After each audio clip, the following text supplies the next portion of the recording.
Nouvelle édition de Le Grand Soir sur Info Télévision, édition de ce 22 janvier 2026, une journée qui était marquée par la tenue du conseil de discipline du RDPC, le Rassemblement démocratique du peuple camerounais.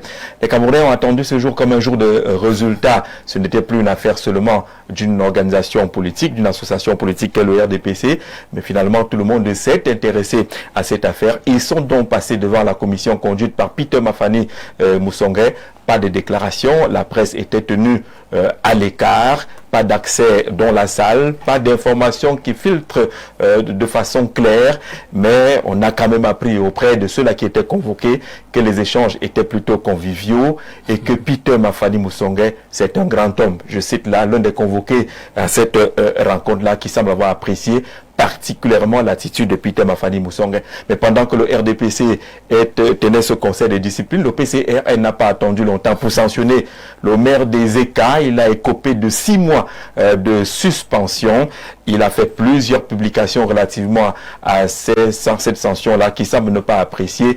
Il parle même, comme on le dit au quartier, que la mort de l'homme ne vient jamais de loin et que cette mort-là serait même à l'intérieur de son parti, le PCRN. Par le passé, on était habitué aux sanctions du SDF avec le fameux 8-2. On a connu les cas UPC et beaucoup parlent de discipline aujourd'hui comme une véritable menace au sein des partis politiques. Finalement, discipline, est-ce que ça rime avec un danger dans les partis politiques? On va en parler avec nos invités ce soir qui commencent déjà à s'installer. La majorité est là, le quorum est atteint pour dire comme à l'Assemblée nationale, parce que nous avons déjà Hubert Volo qui est un acteur politique, secrétaire national de la communication du CAC, très présent et très pertinent sur les plateaux. Hubert Volo, bonsoir. Bonsoir Jean-Jacques, bonsoir aux co-discutants que j'ai le plaisir de retrouver. Je crois que c'est la première que je les rencontre tous. Je te laisse naturellement l'exclusivité de la présentation, mais je voudrais leur adresser toutes mes civilités, les vœux les meilleurs et de bonne année. Également à vos très nombreux téléspectateurs que j'ai le plaisir de retrouver ce soir et heureux de porter la voix des citoyens actifs du Cameroun. Les citoyens actifs du Cameroun, avant de convoquer cette casquette en pleinement politique, je voudrais convoquer votre casquette d'enseignant et d'encadreur. Discipline dans les établissements scolaires, c'est un sens. Oui, je crois que c'est même le ferment de tout établissement, dans le principe. Parce que l'indiscipline ne peut pas véritablement apporter les résultats. Et si vous parcourez les établissements, que ce soit à Yaoundé ou à Douala, j'ai envie de dire dans tout le pays, vous y trouverez certainement une devise. Vous allez voir dans la plupart de ces devises-là, le mot discipline revient. Donc la discipline est fondamentale. Elle est encadrée par des textes, notamment dans les établissements qu'on appelle le règlement intérieur. Sans discipline, à volo. À volo, tout va à volo. Bien l'a dit. Personnellement, si vous n'êtes pas discipliné dans la présentation de votre émission, forcément il y a une discipline. Votre approche est disciplinée. Dès que vous vous entremêlez un peu les pédales dans votre approche, la présentation aussi prend un coup. Donc la discipline, véritablement, est fondamentale dans le principe. Dans le principe. Oui. J'aime bien cette prudence. Hubert Volo, merci d'être là. Sylvestre Lobel Niek est également là. C'est un acteur politique qu'on ne présentera plus en ces mers de macaques. Bonsoir et bienvenue. Jean, bonsoir. Merci de m'accueillir ici ce soir. Je voulais même dire que je suis un privilégié de votre plateau. Parce que je vous ai fait faux bon hier, mais ça n'a pas suffi pour que vous m'invitiez pas cet après-midi. Oui. Merci pour cette marque de confiance et d'amitié. Alors, discipline, dans toute activité, c'est fondamental. Jean-Jean, la discipline, il faut d'abord y mettre un contenu. La discipline, c'est le respect des règles. Dans certaines organisations, ça se confond aux personnes qui incarnent les règles. Quelquefois. Et c'est pour ça que nous autres puristes, qui n'obéissons qu'aux règles, nous disons que lorsque les règles ne sied plus aux hommes, comme ne changent pas les hommes, c'est les règles qu'on change. Je prends un exemple. Si vous demandez que tout le monde se rase, ou que tout le monde laisse les cheveux, nous qui n'en avons pas, on va être indisciplinés, parce qu'a priori, on n'a rien à raser. On va être indisciplinés, mais si on se rend compte que tout le monde est court, et qu'en réalité, en demandant aux gens d'allonger leur taille à 50 ans, ça ne marche pas, on revoit les règles. Le plus important, je pense que c'est que les objectifs atteints qui doivent également évoluer en fonction de l'environnement. La discipline doit évoluer. Pour le cas des partis politiques, j'anticipe. Je savais ça, oui, je le sentais venir. Parce que la discipline au sein des établissements scolaires, quelquefois, est liée au fait qu'on ne veut pas voir la différence entre les élèves. C'est pour ça qu'il y a l'uniforme, parce que si on laisse les gens se tresser, la différence n'est faite par le genre de coiffeur, le genre d'habits et autres. Mais dans les partis politiques, généralement, lorsqu'on les crée, ceux qui sont présents à la création, qui n'appellent pas seulement les créateurs, je vais esquiver le mot créateur, ceux qui sont présents à la création essaient de faire les textes avec leurs yeux. Malheureusement, comme ils ne sont pas éternels, des hommes évoluants, ils ne peuvent pas rester figés. Et c'est le cas qu'on a aujourd'hui. Je prends un cas précis. Si vous dites que, même si c'est écrit, malgré des règles non écrites, si c'est écrit que vous dites, lorsqu'un parti gagne les élections, le chef du parti désigne le maire. Ça peut être ça la règle même. Oui. Mais ça ne peut pas durer tant que les hommes n'obéissent plus à ça. Vous évoluez. Le parti était un parti théocratique, ou c'est pas moi. Mais lorsqu'il devient démocratique, il faut écouter les gens parce qu'en réalité, les règles doivent être acceptées de tous. Pas d'une minorité qui devient des despotes. Et c'est pour ça que les gens, quelquefois, et je reviens dans mon parti, a fait des vagues parce que les gens confondaient quelquefois l'obéissance aux règles à l'obéissance aux hommes. Et tous ceux qui me connaissent, comment j'obéis pas à ça. Même quand nous étions à la mairie, je n'obéis pas à un ordre illégal, parce que la loi me le permet. Maintenant, ne pas obéir à un ordre illégal, c'est être indiscipliné. Entre les deux, qu'est-ce qu'on fait? On fait un effort pour que les choses marchent bien. D'accord. Mohamed Ali, bonsoir. Bonsoir, vous êtes étudiant, et vous, on vous rappelle tous les jours qu'il faut être discipliné. Bien sûr, et pour un étudiant de l'ESTIG, on sait ce qu'on appelle la discipline, parce que nous avons notre directeur, professeur François-Marc Modium, qui accorde, n'est-ce pas, beaucoup de prix à la discipline, et là-bas nous sommes très disciplinés. On met maintenant obligatoirement les costumes là-bas, c'est ça? Non, pas les costumes, mais dans la vision du professeur François-Marc Modium, le journaliste, c'est quelqu'un de très distingué. C'est quelqu'un qui doit également, puisque, voyez-vous... Le paraître est important. Non, pas le paraître. On disait à l'école de journalisme que le paraître précède l'être. L'être. Et au-delà même de ça, Jean-Jacques, chaque soir, le journaliste est au devant de la scène. On réunit toute sa famille pour suivre un journal. Vous imaginez si le journaliste arrive comme un clochard, il ne fera pas rêver. Nous, les Ibrahim Chérif, les Jean-Jacques Zé, j'en profite pour le dire, si vous nous avez fait rêver, et aujourd'hui, nous suivons votre page. Je pense que... Vous menacez de passer devant. Non. Vous menacez de juste à côté, juste à côté. D'accord. Mais ce serait bien, si vous ne passez pas devant, c'est que vous avez échoué. Nous rêvons de passer devant, mais comme nous sommes en Afrique, nous ne pouvons pas le dire au devant de la scène. D'accord. Vous nourrissez quand même cette volonté, cette envie-là, et c'est normal que vous passiez devant les aînés. C'est important. Le président national de Sud Espérance est là, Joseph Mboutouzé. Bonsoir. Bonsoir Jean-Jacques. Merci de m'avoir invité ici aujourd'hui. L'écharpe est sortie, ça veut dire que Sud Espérance va lever le niveau là. Non, ce sont des écharpes que nous avions portées lorsque Sud Espérance a été créé à l'hôtel Bengo et Bolova en 2021. Donc ça c'est une vieille écharpe qui a 5 ans aujourd'hui. Moi, je vous attendais avec l'écharpe du RDPC parce que le RDPC est au cœur de l'actualité aujourd'hui. Et nos radars vous ont repéré du côté du comité central. Vous n'étiez pas convoqué, mais vous y étiez. C'est quoi? Pour essayer d'avoir l'info. Que se passe-t-il? Que s'est-il passé? C'est ça? Non, j'étais là-bas pour représenter Sud Espérance. Bon, les gens vont se demander pourquoi Sud Espérance. Pourquoi Sud Espérance dans l'affaire du RDPC? Justement, Sud Espérance a pour objectif de penser et agir. Il faut bien retenir les deux mots là, penser et agir. Pour quel but? Pour améliorer de façon positive la vie et les structures de vie des populations du Sud. Donc Sud Espérance se projette comme un organisme de développement, une société civile qui accompagne le développement du Sud. D'accord. Donc le développement local. Et il se trouve que le conseil régional et son président ont pour rôle le développement local. Donc nous sommes donc deux partenaires qui ont des objectifs similaires. Sud Espérance envisage un véritable partenariat avec le conseil régional du Sud. Et ce partenariat va passer par propositions d'amélioration de la gouvernance dans ce conseil et dans l'ensemble des collectivités territoriales décentralisées. Mais aussi, nous avions décidé d'aller de façon effective vers le contrôle public de l'action, contrôle citoyen de l'action publique. Nous avions véritablement décidé de jouer ce rôle. Et nous allons saisir le Conseil régional du Sud, par exemple, pour que nous soyons tout au moins dans les commissions de passation de marché comme observateurs. Parce que vous savez que pour que le projet réussisse, parce que beaucoup de projets sont abandonnés, pour que le projet réussisse, il faut qu'on sélectionne d'abord les meilleurs acteurs. Donc nous allons donc demander au CTD du Sud, au Conseil régional du Sud, de pouvoir prendre Sud Espérance comme un acteur d'accompagnement.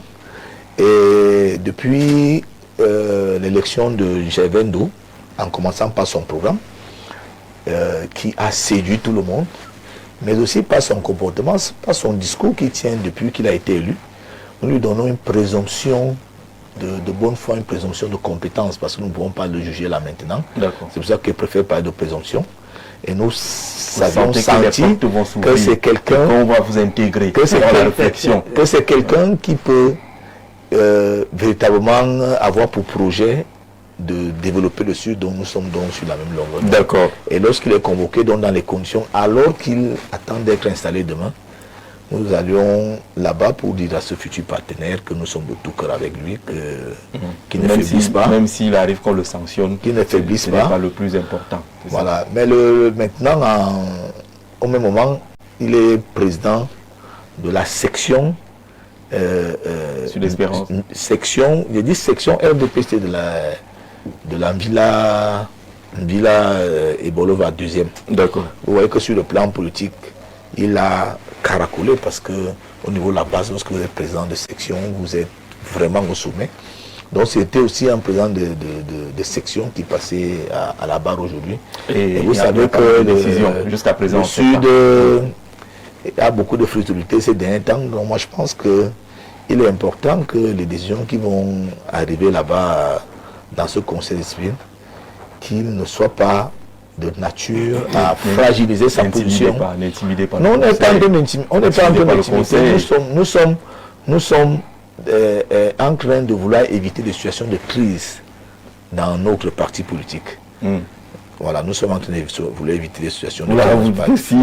Il ne faut pas que les décisions puissent... Vous voulez intimider le conseil ici. Non, on n'intimide pas, mais nous voulons tirer la sonnette d'alarme. Parce qu'une décision malheureuse pour une menace dans le Sud. Quelqu'un dit que si vous ne votez pas ma soeur, je démissionne. Vous aimez les menaces. Putain, ma famille Moussongue doit faire son travail jusqu'à la fin. Jean-Jacques Béard, on a failli te sanctionner. Puisqu'on parle de discipline aujourd'hui, tu es quand même là. Bonsoir. Bonsoir Jean-Jacques, bonsoir à notre riche panel, bonsoir aux téléspectateurs de la grande chaîne Info TV. Merci de m'avoir invité cet après-midi pour partager avec ce panel de personnes que je connais et d'autres que je découvre sur ce panel. Et je suis heureux d'être là malgré la difficulté de la route. On connaît que quand on se déplace à Yaoundé, même si vous avez 1 heure d'avance, c'est assez compliqué parce que vous trouvez les routes en chantier à gauche à droite, les embouteillages, ça vous met en retard d'un programme aussi sérieux. Donc je m'excuse déjà devant les téléspectateurs de mon retard. D'accord, il faut venir me voir, parce que maintenant j'ai la maîtrise de la coursie. Okay. Je sais par où passer, à quelle heure, les heures, on faufile entre temps. Oui, pour la moto. D'accord, même la moto, c'est pas évident. Non, la moto, puisque j'ai pris la moto, c'est pas évident. Alors je vous donne lecture de ce communiqué très rapidement, qui vient du ministère des Transports. Est-ce qu'on va l'avoir avec la réalisation? Le ministère des Transports informe l'ensemble de ses collaborateurs des services centraux et déconcentrés, les responsables des organismes et sociétés sous tutelle, les opérateurs et concessionnaires agréés du secteur des transports et les responsables des organisations socio-professionnelles que la cérémonie de présentation des vœux pour le compte de l'année 2026 aura lieu le lundi 26 janvier 2026 à 10 heures précises au Palais des Congrès de Yaoundé. C'est signé Ngale Bibé, Jean-Ernest Massina, le ministre des Transports. C'est lundi la cérémonie. Vous avez le temps d'acheter de nouveaux costumes pour être à ce rendez-vous. Le ministère des Transports, c'est au moins une dizaine de sociétés sous tutelle et pas n'importe quoi de ce côté-là. Est-ce que les ministres sont obligés de recevoir les vœux? Sur l'espérance, vraiment, nous on veut vivre longtemps. C'est aujourd'hui, là, en 2026, qu'on va demander s'ils sont obligés de recevoir les vœux. Ça vous Oui, parce que à la CNPS, le directeur général, tous les directeurs généraux de la CNPS recevaient des vœux, jusqu'à l'actuel directeur général, M. Mokoulou, qui à un moment donné a décidé qu'il n'y avait aucune forme d'obligation, d'importance, aucune forme de valeur ajoutée à ce que chaque année qu'on dépend des sommes importantes pour des vœux du directeur général. Donc lui là, ça fait au moins depuis 10 ans, on a arrêté avec cette activité à la CNPS. On voyage pour aller regarder le match de Barça. Oui. Je ne sais pas quelle est la poche de dépenses. Mais les vœux, au moins, c'est une mauvaise officielle. C'est une mauvaise information. Les dépenses des vœux, c'est officiel.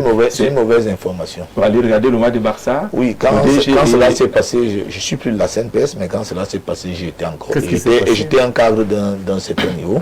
C'est-à-dire que les gens qui ont accepté d'aller au Barça ont accepté qu'on prélève de leur salaire et que cela soit au moins fait de façon graduelle. C'est-à-dire que le crédit match Barça. Comme on prendrait le crédit automobile. Bien sûr. Le crédit match Barça. Mais c'est l'avantage, c'est qu'on dépasse un peu. Mais ce n'était pas vraiment à titre gratuit. Ça, c'est la vérité, mais il ne faut pas entendre tout ce qui s'est dit après. D'accord, merci. Le directeur général de la CNPS, qui n'est pas mon copain, puisque je suis parti un peu de la CNPS à cause de lui, mais je ne peux pas ne pas le défendre lorsqu'il fait des choses qui sont bien. D'accord, c'est donc clair. Ce n'est pas l'entreprise qui a payé. On prélevait dans les salaires des gens et ils ont dit on peut avoir le match en famille, le match de Barcelone, à Barcelone.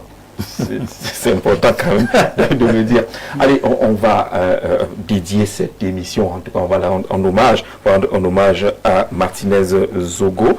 C'était le 22 janvier 2023 que son corps a été découvert dans un état de décomposition très avancé, des images horribles en ce temps-là. Cela fait 3 ans aujourd'hui qu'il a totalement disparu, qu'il a quitté la scène Martinez Zogo. L'affaire est toujours pendante devant les tribunaux et de nombreux Camerounais sont entendus de ce côté. Certains sont gardés dans les prisons camerounaises en attendant l'issue de ce verdict qui piétine quand même et qui intéresse l'ensemble du monde entier. Tout le monde veut savoir ce qui s'est passé, qui a tué Martinez Zogo. On va saluer nos amis et confrères d'Amplitude FM. Il était le directeur de cette chaîne de radio, présentateur de l'émission à succès Embouteillage. C'était une journée radio dédiée à Martinez Zogo, Amplitude FM aujourd'hui, à la famille professionnelle et à la famille nucléaire. Tous nos soutiens en attendant bien évidemment que l'affaire puisse connaître un aboutissement devant la justice camerounaise. Et à côté de cela, vous savez que on a une compatriote qui a été assassinée du côté du quartier Van, il y a de cela quelques jours, la nuit du 6 au 7 janvier dernier. Elle venait à peine de passer 3 jours au Cameroun. Les malfrats sont entrés chez elle, on met malfrats entre guillemets, l'ont assassinée, l'ont dépécée comme une chèvre, pratiquement. L'affaire également très suivie. Marie-Louise Mala, c'était son nom, Marie-Lou, son petit nom. Lumière doit également être faite autour de cette affaire qui nous indique que l'insécurité, les assassinats au Cameroun, à Bafia, on a mis la main finalement sur ce monsieur qui a découpé un autre Camerounais et vendait pratiquement sa chair humaine de ce côté-là dans les restaurants, vraiment sans remords. Ça craint quand même un peu, hein, Mohamed Ali. Jean-Jacques, moi j'ai eu, je ne sais pas si je vais appeler ça la chance ou la malchance, j'entrais à l'école lorsque Martinez Zogo perdait la vie de manière tragique. Et dans ma famille, on me posait la question, mais On te dit qu'on vient de... on dit que quelqu'un vient d'être froidement assassiné et au même moment, toi, tu choisis d'aller à l'école. Mais Jean-Jacques, il faut que les conditions de travail des journalistes évoluent au Cameroun. On va parler de Bran Kamga, qui est pour le moment également détenu. J'ai découvert ça dans les réseaux sociaux. Il faut quand même que pour les délits de presse, qu'on ne puisse pas avoir des journalistes en prison. Comment vous savez que ça veut dire que... Non, je ne parle pas de ce cas. J'ai signalé ce cas. Je ne parle pas de ça. Je voulais dire, par exemple, si aujourd'hui Mohamed Ali fait un article sur Sud Espérance, parce qu'au Cameroun, il y a quelque chose, c'est que dès que Sud Espérance, bon, c'est un exemple, hein, Sud Espérance n'est pas content de votre article, ça veut dire que c'est un mauvais article. Pourtant, au Cameroun, Jean-Jacques, la mission d'un article n'est pas content. Voilà. Donc, il faut que dans la sensibilisation des populations, qu'on puisse leur dire qu'une chaîne de télé n'a pas pour vocation de plaire. Une émission, si je peux continuer, cher René, une émission n'a pas pour vocation de plaire. Un journaliste, il fait son travail. Et il y a ce qu'on appelle la ligne éditoriale. Ce que celui qui regarde la télé à la maison, Jean-Jacques, ne connaît pas. Lorsqu'on regarde deux chaînes de télé qui ont des visions opposées, directement, comment on a dit non, cette chaîne est bien et l'autre est mauvaise. Pourtant, ce n'est pas ça. Le journaliste, il est là pour rendre compte des faits de société, du factuel, c'est-à-dire quelque chose qu'il voit, qu'il est allé vérifier. Ce qui est très différent de ce qui se fait aujourd'hui dans les réseaux sociaux. Mais dès que ça ne plaît pas à quelqu'un, il vous porte plainte et on dit non, il bavarde trop et puis on vous trouve quelque chose. Moi, je pense qu'il y a beaucoup de choses à faire évoluer. D'accord. Sur ce domaine-là, je voulais parler de l'insécurité qui est quand même galopante, hein, inquiétante. La vie humaine semble ne plus représenter grand-chose. Parce que tous les cas évoqués, Martinez Zogo, c'est une mort atroce. Vous avez vu les images, vous suivez les récits. Marilou, c'est grave, on l'a dépiécé. À Bafia, on a dépécé quelqu'un pour vendre la chair humaine. Carrément, il y en a certains qui ont consommé la chair humaine là-bas du côté de Bafia.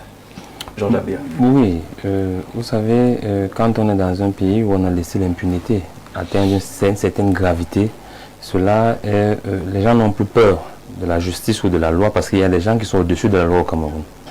Et du coup, ceux qui sont dans le bas peuple prennent ces personnes pour exemple et se disent, bon, si aujourd'hui je peux commettre ceci ou cela sans que je ne sois inquiété, je peux le faire si j'ai les bras longs. Mais il faut dire quand même que l'un des corps sur lesquels se repose l'espérance républicaine ou l'espérance des citoyens, c'est la justice. Parce qu'en la justice, il y a le mot juste qui ressort. Parce que quand on est juste, c'est qu'on dit les choses comme elles sont et on condamne ce qu'il faut condamner. Et lorsqu'on parle de la justice, ils ont autour d'eux aussi les forces de maintien de l'ordre qui doivent assez sévir et assez sécuriser les personnes. Parce qu'on ne peut diriger un pays où il y a ce chaos, où il y a ces crimes qui se répètent en longueur de journée. Vous voyez, lorsque vous vous réveillez le matin et que vous parcourez au niveau des réseaux sociaux, vous avez toujours ces mêmes trucs qui reviennent. Assassinat, on a dépêché telle personne là-bas, le fils a tué son maman et tout. Il y a tout ce chemin qui revient à longueur de journée au Cameroun et ça commence à faire peur. Le Cameroun commence à être une destination qui fait peur, même pour nous qui habitons à Yaoundé. Parce que lorsque je rentre chez moi assez tard, parce que j'étais en train de faire un travail, je crains pour ma vie. Parce que je me dis qu'à tout moment, je peux emprunter un taxi ou une moto, à tout moment on peut m'agresser, on me poignarde pour ce que je n'ai pas. Et je crois que quand on atteint ce seuil de violence, cela aussi est fille de la malgouvernance, d'une certaine malgouvernance, ou bien on va dire une malgouvernance accrue. Parce que Jean-Jacques Zé, la plupart de ces personnes, oui, c'est souvent sur des litiges qui peuvent être fonciers, financiers, ou des litiges qui sont de nature négligeable pour certains, mais qui pour d'autres ne sont pas négligeables. Par exemple, un jeune qui rentre au village et trouve un lopin de terre, où on lui dit que tu ne peux pas travailler parce que ça ne t'appartient pas, lui voit sur le lopin de terre une espérance. Et ça devient une guerre et il assassine son oncle. Vous avez... Il n'y a pas une excuse. Hein. Non, il n'y a pas d'excuse. Vous ne trouvez pas les excuses. Je ne trouve pas d'excuses. Voilà. Je ne trouve pas d'excuses, enfin, je ne veux pas être l'avocat. Je ne veux pas être l'avocat. Mais ces gens, quand même, ont droit à être défendus quelque part. Mais je ne suis pas leur avocat. Pour dire que cette montée de violence aussi est fille de quelque chose, Jean-Jacques Zé. Parce que Lorsque vous vous couchez le matin, lorsque vous couchez la nuit, et que vous ne savez pas comment vous allez vous réveiller et comment vous allez passer la journée, et vous voyez votre voisin qui vit dans l'opulence totale, ça amène en vous une convoitise. Une convoitise parce que vous vous dites, mais pourquoi lui vit bien? Moi je vis mal. Ça amène en vous une convoitise. Et vous commencez à ne plus réfléchir comment il a fait pour avoir de l'argent, mais vous commencez à réfléchir comment faire pour lui, pour déposséder un peu d'argent sur lui. Et cela entraîne souvent les violences et les morts d'hommes. Donc pour dire quoi? Pour dire que je condamne fermement ces violences, parce que la vie humaine est sacrée. Et moi je l'ai toujours dit, lorsqu'on perd un Camerounais, on doit faire un deuil, pas national, mais on doit être endeuillé, parce que c'est un Camerounais productif, c'est un Camerounais qui bâtit son pays, qui est décédé, qui est parti, et perdre un compatriote, c'est pas facile. Il faut condamner ça fermement et que la justice doit faire son travail. Ces gens qui sont accusés de ces faits et qui sont reconnus coupables doivent être frappés sévèrement, et qu'on ne les retrouve plus dans la rue, qu'on ne retrouve plus dans la rue après parce qu'on a enfermé quelqu'un, il part en prison, 6 mois après vous n'êtes plus là, il fait appel et tout ça s'entend, on le réduit, après il se retrouve dehors. Il faut qu'on soit assez dur dessus. D'accord, il y a quand même une certaine cruauté qu'on observe. Le petit Matisse, on n'a pas encore oublié, je crois que le tribunal vient de vider cette affaire-là et beaucoup d'autres cas qui arrivent. Le point de convergence, c'est que c'est toujours avec une cruauté, une barbarie incroyable que ces forfaits sont commis. Oui, Jean-Jacques, je faisais une recherche pour connaître les pays où il y a plus de criminalité en Afrique. Et je suis tombé que le Cameroun était quand même 4e. Après l'Afrique du Sud qui est en tête. Après, il y a le Nigeria, je crois qu'il y a l'Angola. Et il y a le Cameroun et la Somalie après. Vous voyez, ça dit que c'est quand même assez préoccupant. C'est préoccupant. C'est quand même assez préoccupant. Pour dire le moins, c'est préoccupant. Oui, et je pense que entre les règlements de compte, le désir d'installer une peur permanente dans la société, parce que c'est carrément la jeune où les plus forts veulent absolument avaler les plus forts veulent avaler les plus faibles. Et ça fait en sorte que au Cameroun, on a de la peine à se défendre. Parce que si on parle de se défendre, on se dit que si l'autre est plus grand, il va me broyer. C'est pour ça que vous allez travailler dans une entreprise, on vous fait un licenciement abusif. Mais tout le monde va vous dire non. Il faut laisser tomber, parce que tu ne connais pas ces gens-là. Si tu essayes, les amener en justice. Ils peuvent même te détruire, toi et le reste de ta famille. Oui.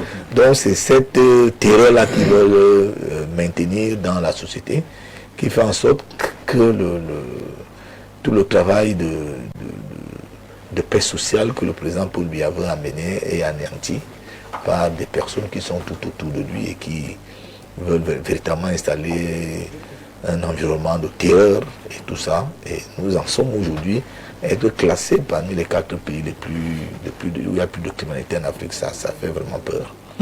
Hubert Volo, c'est une situation préoccupante. Vous dites également cela? De toute façon, les chiffres parlent d'eux-mêmes. C'est pas moi qui le dis quand ça vient de la bouche d'un militant du RDPC. Il n'y a pas autre chose que de se rendre compte effectivement que l'évidence est tellement inébranlable et est obligée d'être acceptée. Là, je ne suis pas d'accord avec lui, c'est le fait de vouloir dissocier, trouver les responsables ailleurs et puis épargner un acteur important qui est à la tête d'un État, qui est donc garant à la fois de la sécurité. Et donc la présence aussi, à mon sens, peut justifier certains phénomènes qui montent.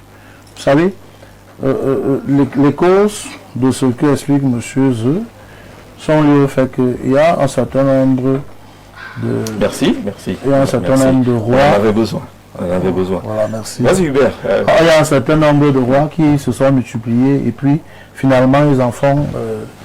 ils font la peau à ceux qui les généraient et sans avoir la certitude de certaines accusations. Vas-y Viviane, il en ressort quand même que ce sont des gens qui sont parfois des soutiens indéfectibles quand ils ne sont pas très proches, ou alors proches du président de la République.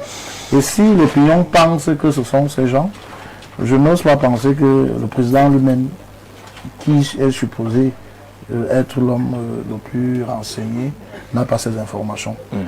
Quand vous évoquiez le cas Martinez tout à l'heure, je me rappelle, comme si c'était hier et c'était sur ce plateau. Je ne sais pas si j'étais avec l'aîné Sylvestre, un fait du hasard, il y a une présentatrice qui vous a précédé, il y a 3 ans effectivement. On nous annonçait sur ce plateau, et j'étais à la même place, peut-être le plateau n'était pas le même, que Martinez était porté disparu. On était le récit qui ressortait, et quelques temps après, on a eu des éléments de confirmation que Martinez avait été abattu froidement, et le récit de son assassinat est synonyme d'un film d'horreur. Vous avez ajouté d'autres situations, mais c'est révélateur d'un taux de criminalité qui est très accru, où l'immoralité a foutu le camp. C'est pour ça que j'ai été d'accord avec vous quand vous aviez arrêté net mon frère Jean-Jacques Béat sur le fait que l'image qu'il tentait de prendre. Et je me suis réjoui de ce que lui-même, il a pris rapidement les distances entre le soutien à cette affaire.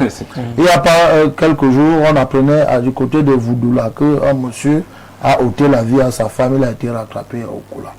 Mais comment on en vient à donner la mort aussi facilement, visiblement de manière méditée au quotidien? Est-ce que les gens n'ont plus peur de la mort eux-mêmes en tant qu'individus, au point où ils peuvent décider de la donner au vis-à-vis aussi facilement? C'est-à-dire qu'on a donc besoin visiblement de mener une étude profonde. Qu'est-ce qui peut justifier la montée aussi recrudescente de la criminalité? Dans le cas d'espèce, quand je prends le cas de Voudoula, il n'y a pas une affaire d'argent, il n'y a pas une affaire de terrain, il n'y a pas une affaire d'intérêt direct lié à un profit. Dans le cas de Martinez, je ne sais pas s'il y avait un intérêt direct, mais le cas de Bébé Matisse, voilà un gamin qui vient tomber sur le coup d'un vieux qui a eu des problèmes avec le grand-père du gamin. Ils se sont discutés au bar. Le monsieur a disparu, soit visiblement parce qu'il s'était rendu compte qu'il ne pouvait pas faire le poids. Et pour régler le compte de son adversaire, il décide de ôter la vie de manière directe et consciente à un bébé. Quand on atteint ce niveau-là, Jean-Jacques, il faut penser aux réflexions scientifiques, même à l'exorcisme. Il faut exorciser visiblement les habitants du Cameroun. Et là, M. Zé nous dit que nous sommes 4e. Hier, nous n'étions pas 4e. Nous étions classés très loin derrière. Nous sommes 4e. Ça veut dire que si rien n'est fait, on peut finir premier. Avant premier. On peut surclasser tout le monde dans les mêmes conditions. Donc c'est un problème pertinent que nous devons adresser avec beaucoup de sérieux, parce que nous qui sommes dans ce studio 7 avec le technicien, personne n'est épargné. On peut finir de parler ici et quelqu'un nous dit la dernière fois qu'on a entendu parler d'Hubert Volo, c'était au studio, c'est Jean-Jacques Béat qui va faire le témoignage et vous autres, parce que j'ai seulement parlé. Donc ça devient très inquiétant, et il faut bien que la situation connaisse une réflexion avec des mesures adéquates pour garantir la sécurité et la quiétude des citoyens. Sylvestre Lobel, lorsqu'on voit tous ces cas d'assassinat, il n'y a rien qui peut s'apparenter à un accident qui serait arrivé, un coup est peut-être parti, ainsi de suite, mais on voit bien que c'est des affaires préméditées, on prend le temps, et les exécuteurs, avec un sang-froid incroyable, opèrent de cette manière-là. Et le classement qui a été évoqué tout à l'heure, c'est des éléments qui devraient quand même appeler le Cameroun à s'asseoir et à peut-être pas exorciser totalement, mais pourquoi pas. J'aurais bien voulu qu'on soit 9 sur ce plateau. 9 pour que je parle à la fin, parce que je suis en train de réfléchir pour trouver le mot exact. Malheureusement, c'est à ton tour de parler. Malheureusement, vraiment, je suis tout malheureux lorsque je prends la parole, parce que l'insécurité n'est pas ce qu'on vit là. C'est que je cherche le mot exact.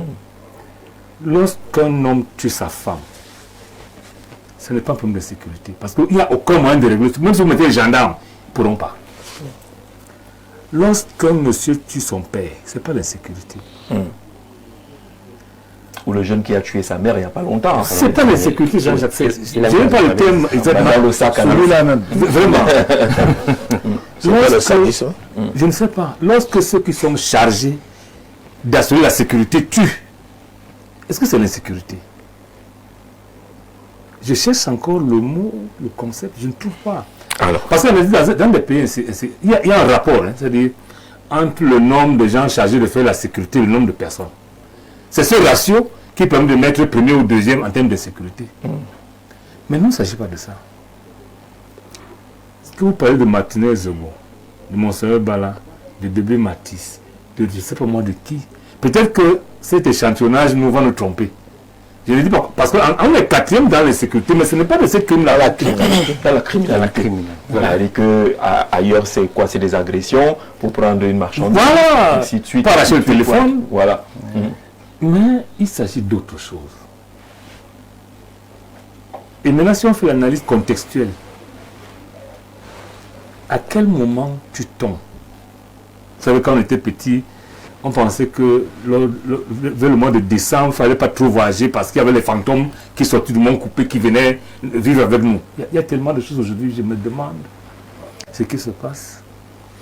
On peut comprendre, et je suis tenté de réfléchir un peu comme mon jeune frère, Béa, que lorsqu'un enfant a faim, il vole un paquet de dans une boutique, en condamnant cet acte qui est un vol, on peut comprendre qu'il avait faim. Il avait faim. Sans le dédouaner, hein, mais on comprend qu'il avait faim. Que quelqu'un fasse un accident, qu'il cogne son frère avec la voiture, c'est un accident. On peut comprendre que personne n'est sorti pour tuer. Mais lorsque les gens en monde tuent, véritablement pour des choses qu'on ne peut pas adresser. Vous avez de l'argent, vous tuez quelqu'un qui n'a même rien. Vous cherchez quoi? Pas l'argent. Celui qui tue pour vendre la chair humaine, je ne sais pas comment il va la vendre. Ce n'est pas l'argent qu'on cherche.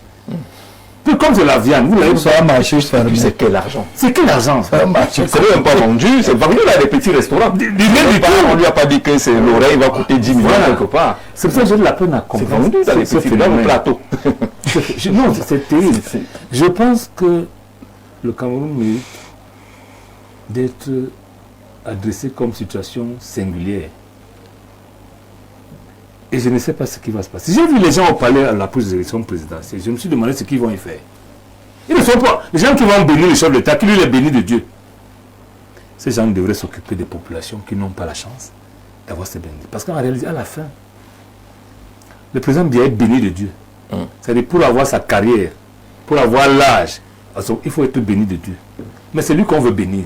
On laisse les gens qui en ont besoin. Tous les bonbons, les chefs supérieurs autres qui sont allés au palais n'avaient rien, c'est des escrocs. Pourtant, non, c'est vrai. Pourtant, ils voient tous les jours. Les bonbons te regardent. Oh, ceux-là savent ce qui leur arrive. Ils ne peuvent pas me regarder cela. Ils savent. Il faut exorciser le Cameroun.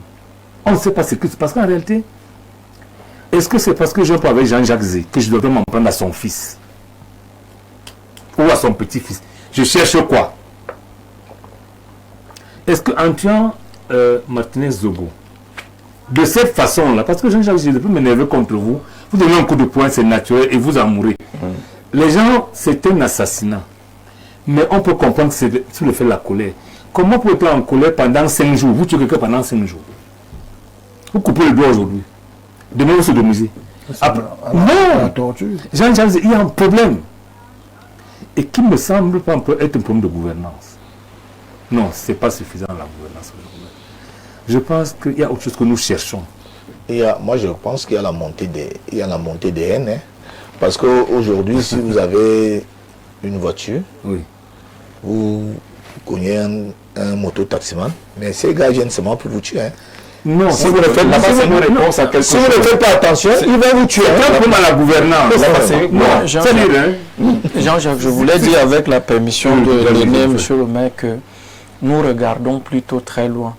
La difficulté aujourd'hui dans nos sociétés, c'est l'éducation.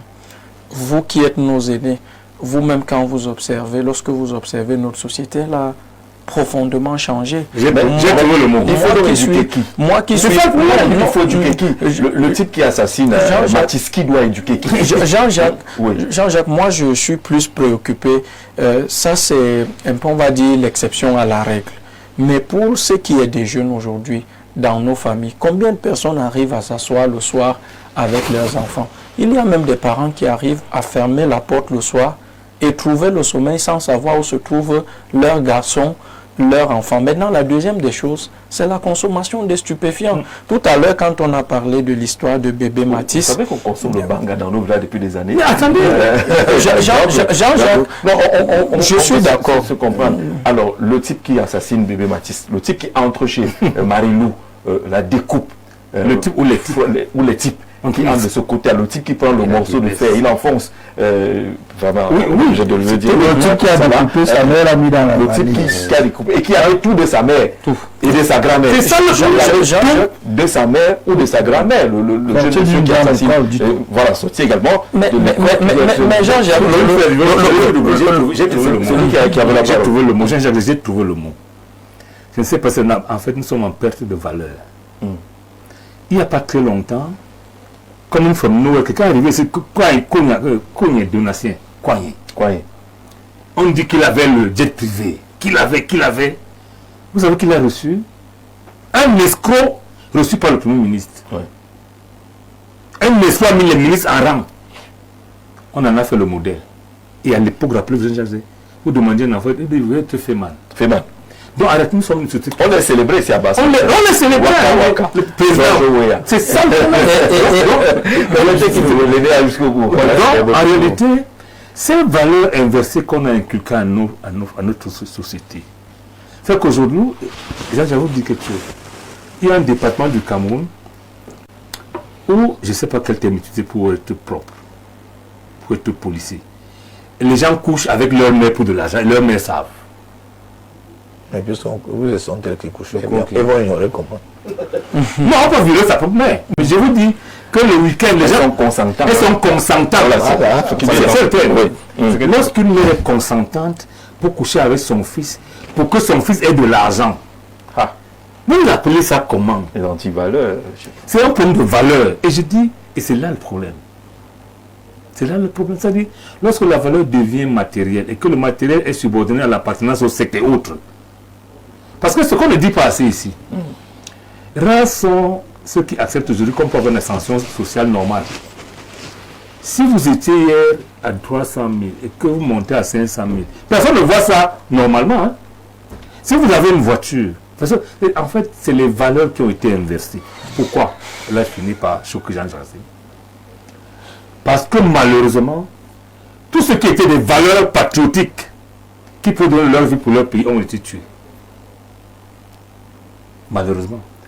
Et lorsqu'on les a réhabilités, ils ont été bannis. Ça veut dire, on vous a réhabilité, mais il a intérêt de marcher à votre photo. Il a intérêt d'avoir une place publique en votre nom. Parce que lorsqu'on veut construire un narratif patriotique, on célèbre les valeurs que nous avons eues et on le présente en modèle à la société. Qu'est-ce qui est modèle aujourd'hui? C'est là le problème. C'est le Feman, c'est l'influenceur, Absolument. Et comment le Feman arrive à se construire une fortune, quelquefois en tuant? Si vous le célébrez, puisqu'on voit comment on les rattrape dans certains pays. C'est ça, et ça ne choque personne. Ailleurs, on vous tue. Mais nous aussi, qu'est-ce qu'on fait? On dit qu'ils ont les bras longs. Parce qu'ils peuvent donner de l'argent. Et lorsqu'on questionne leur vie, on se rend compte qu'en réalité, ils ont le bras long de jour comme de nuit. De nuit en plus. Comme ça. Dans la réalité, il faut revenir sur les valeurs. D'accord. C'est ça le problème. Parce que sinon, ce n'est pas un simple assassinat. La police ne peut pas régler ce problème. Quelqu'un parlait de haine tout à l'heure, on va sortir de cela. Merci à ceux qui sont connectés sur la page Facebook et nous suivons en direct. Gilbert Coye, c'est quoi ton problème avec nous? Il dit les mêmes visages hideux. Ouais. Il n'y a pas de C'est problème. gratuit là. C'est que les mêmes visages. C'est ça, la valeur, le Pourtant, valeur. il y a des Camerounais talentueux qui peuvent innover votre plateau et vos émissions. Ouais, Gilbert. C'est pas le Voilà, Gilbert, je crois que prochainement, on va t'inviter. Et il y a Sambou Farouk qui est venu répondre que la méchanceté te donne quoi? Voilà. Allez, prenons un verre. On parlait de haine. D'un processus rigoureux de filtrage et d'analyse, ce qui vous permet d'étancher votre soif en toute sécurité. Buvez l'eau minérale Bonis, buvez la vie.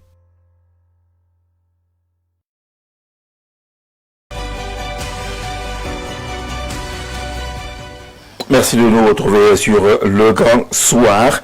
On va interroger la notion de discipline dans les partis politiques. On a commencé à définir la discipline dans les écoles, dans les organisations diverses, maintenant dans les partis politiques. Je lis d'abord vos messages très rapidement. Bonsoir Gisèle. Quand vous parlez de l'insécurité, il ne faudrait pas tout mélanger. Les agressions et les crimes sont certes à condamner, mais concernant le cas qu'on a évoqué, il faut savoir que si vous cultivez la haine, vous récoltez la haine. Ça ne veut rien dire du tout. Il y a aussi la loi de la proportionnelle. Et que si je te dis mouf, comme on dit au quartier, réponds-moi mouf. Ne pas prendre le couteau pour venir. Il y a le principe que nous, nous devons se rendre justice. Justice d'abord, ça c'est fondamental. On n'a pas le droit de se rendre justice. Il faut savoir que si vous cultivez la haine, il est facile aujourd'hui de créer un média avec pour unique ligne éditoriale s'attaquer de façon systématique aux individus. Quand vous le faites au nom de la liberté de la presse, avez-vous aussi pensé aux droits de ces personnes que vous humiliez à Mondovision? Si ceux-là ne peuvent pas bénéficier de l'intervention de la justice, ils vont utiliser les moyens de leur disposition. Mais il faut également dire que la justice a tout prévu. Si vous êtes diffamé par voie de presse, c'est même un délit, la diffamation. Dans le code pénal, c'est condamné. Et donc, vous avez des voies pour cela. Maintenant, ceux des journalistes qui ne font pas le travail, il y a également la possibilité que vous avez, soit à ne plus les suivre, soit à aller voir dans les instances de régulation qui existent, le Conseil national de la communication, ou alors vous allez voir le côté pénal, parce que tout est prévu de ce côté-là, et on n'encouragera jamais les gens qui organisent des émissions pour s'attaquer aux individus. Ça n'existera pas. Bonsoir à vous. Personnellement, le Cameroun a pour miroir le diable. L'éducation de base a foutu le camp. La dignité n'est plus une priorité au Cameroun. Jean-Hugues Olinga, depuis Nkol Bison. Jean-Jacques, bonsoir, merci. À ton Auguste Panel également. La morale a foutu le camp. Aime ton prochain comme toi-même. Nous sommes tous à la course effrénée des biens. On peut détourner la dotation des vaccins pour se faire une villa. Le modèle est le FEMAN, l'exemple d'une région où il faut avoir de l'argent à tout prix fait tache d'huile. L'éducation commence à la maison. Éduquons nos enfants. Alain depuis Odia, qui insiste sur les valeurs et sur l'importance de l'éducation. Bonsoir Jean-Jacques Zé. Le problème dont souffre notre société est la désacralisation de la vie.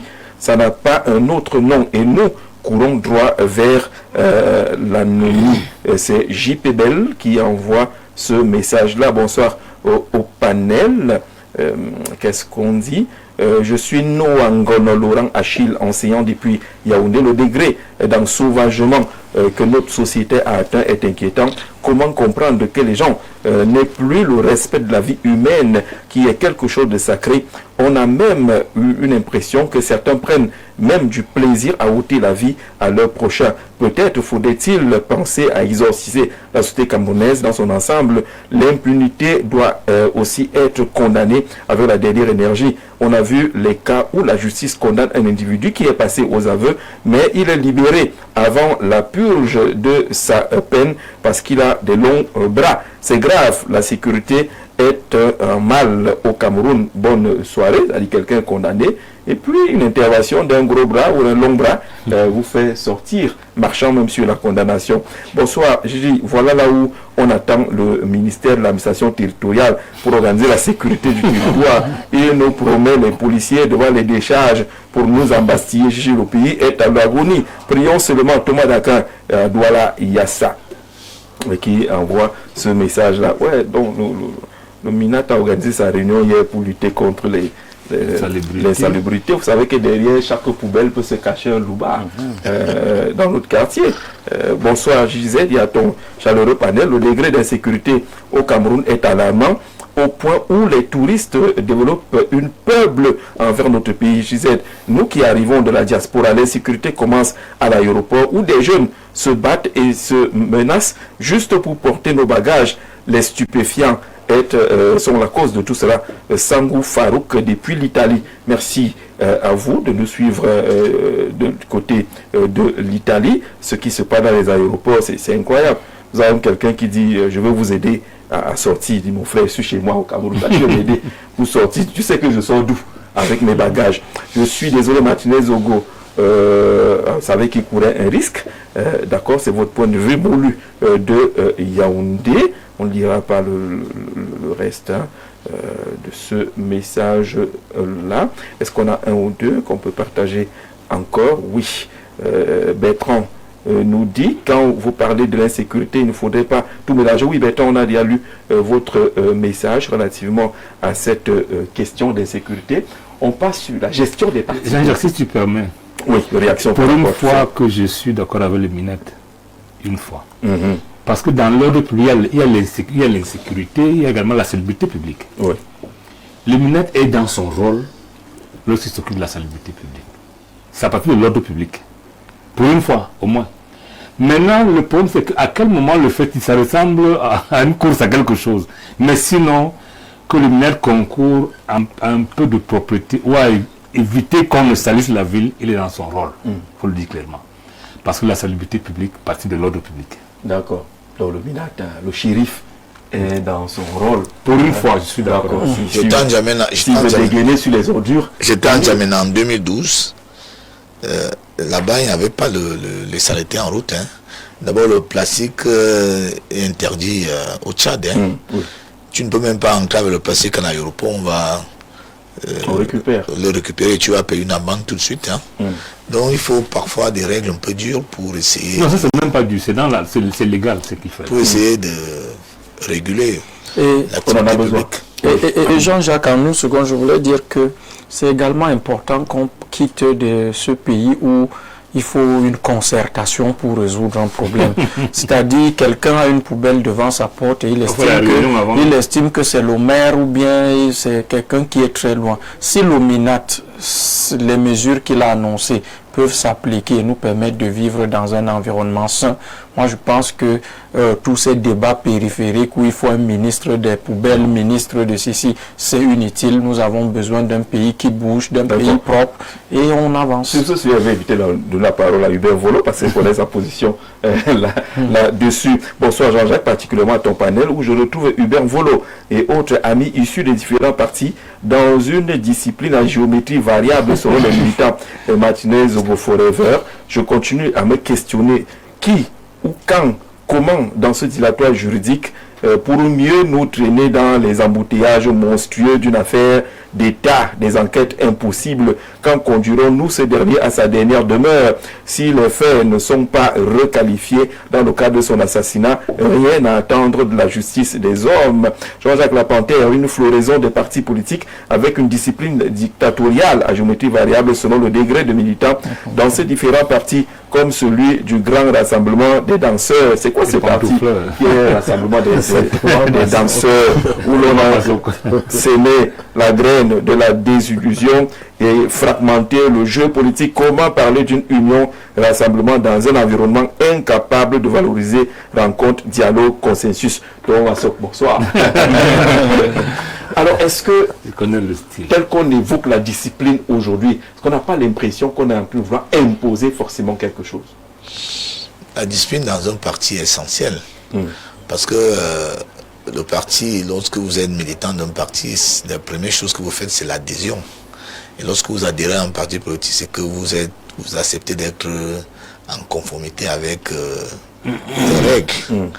D'une part, il y a les statuts et il y a le règlement intérieur.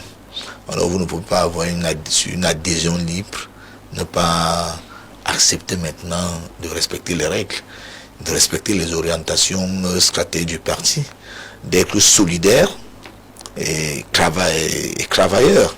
Donc lorsqu'on rentre dans une organisation de façon volontaire, il faut accepter les règles qui y sont.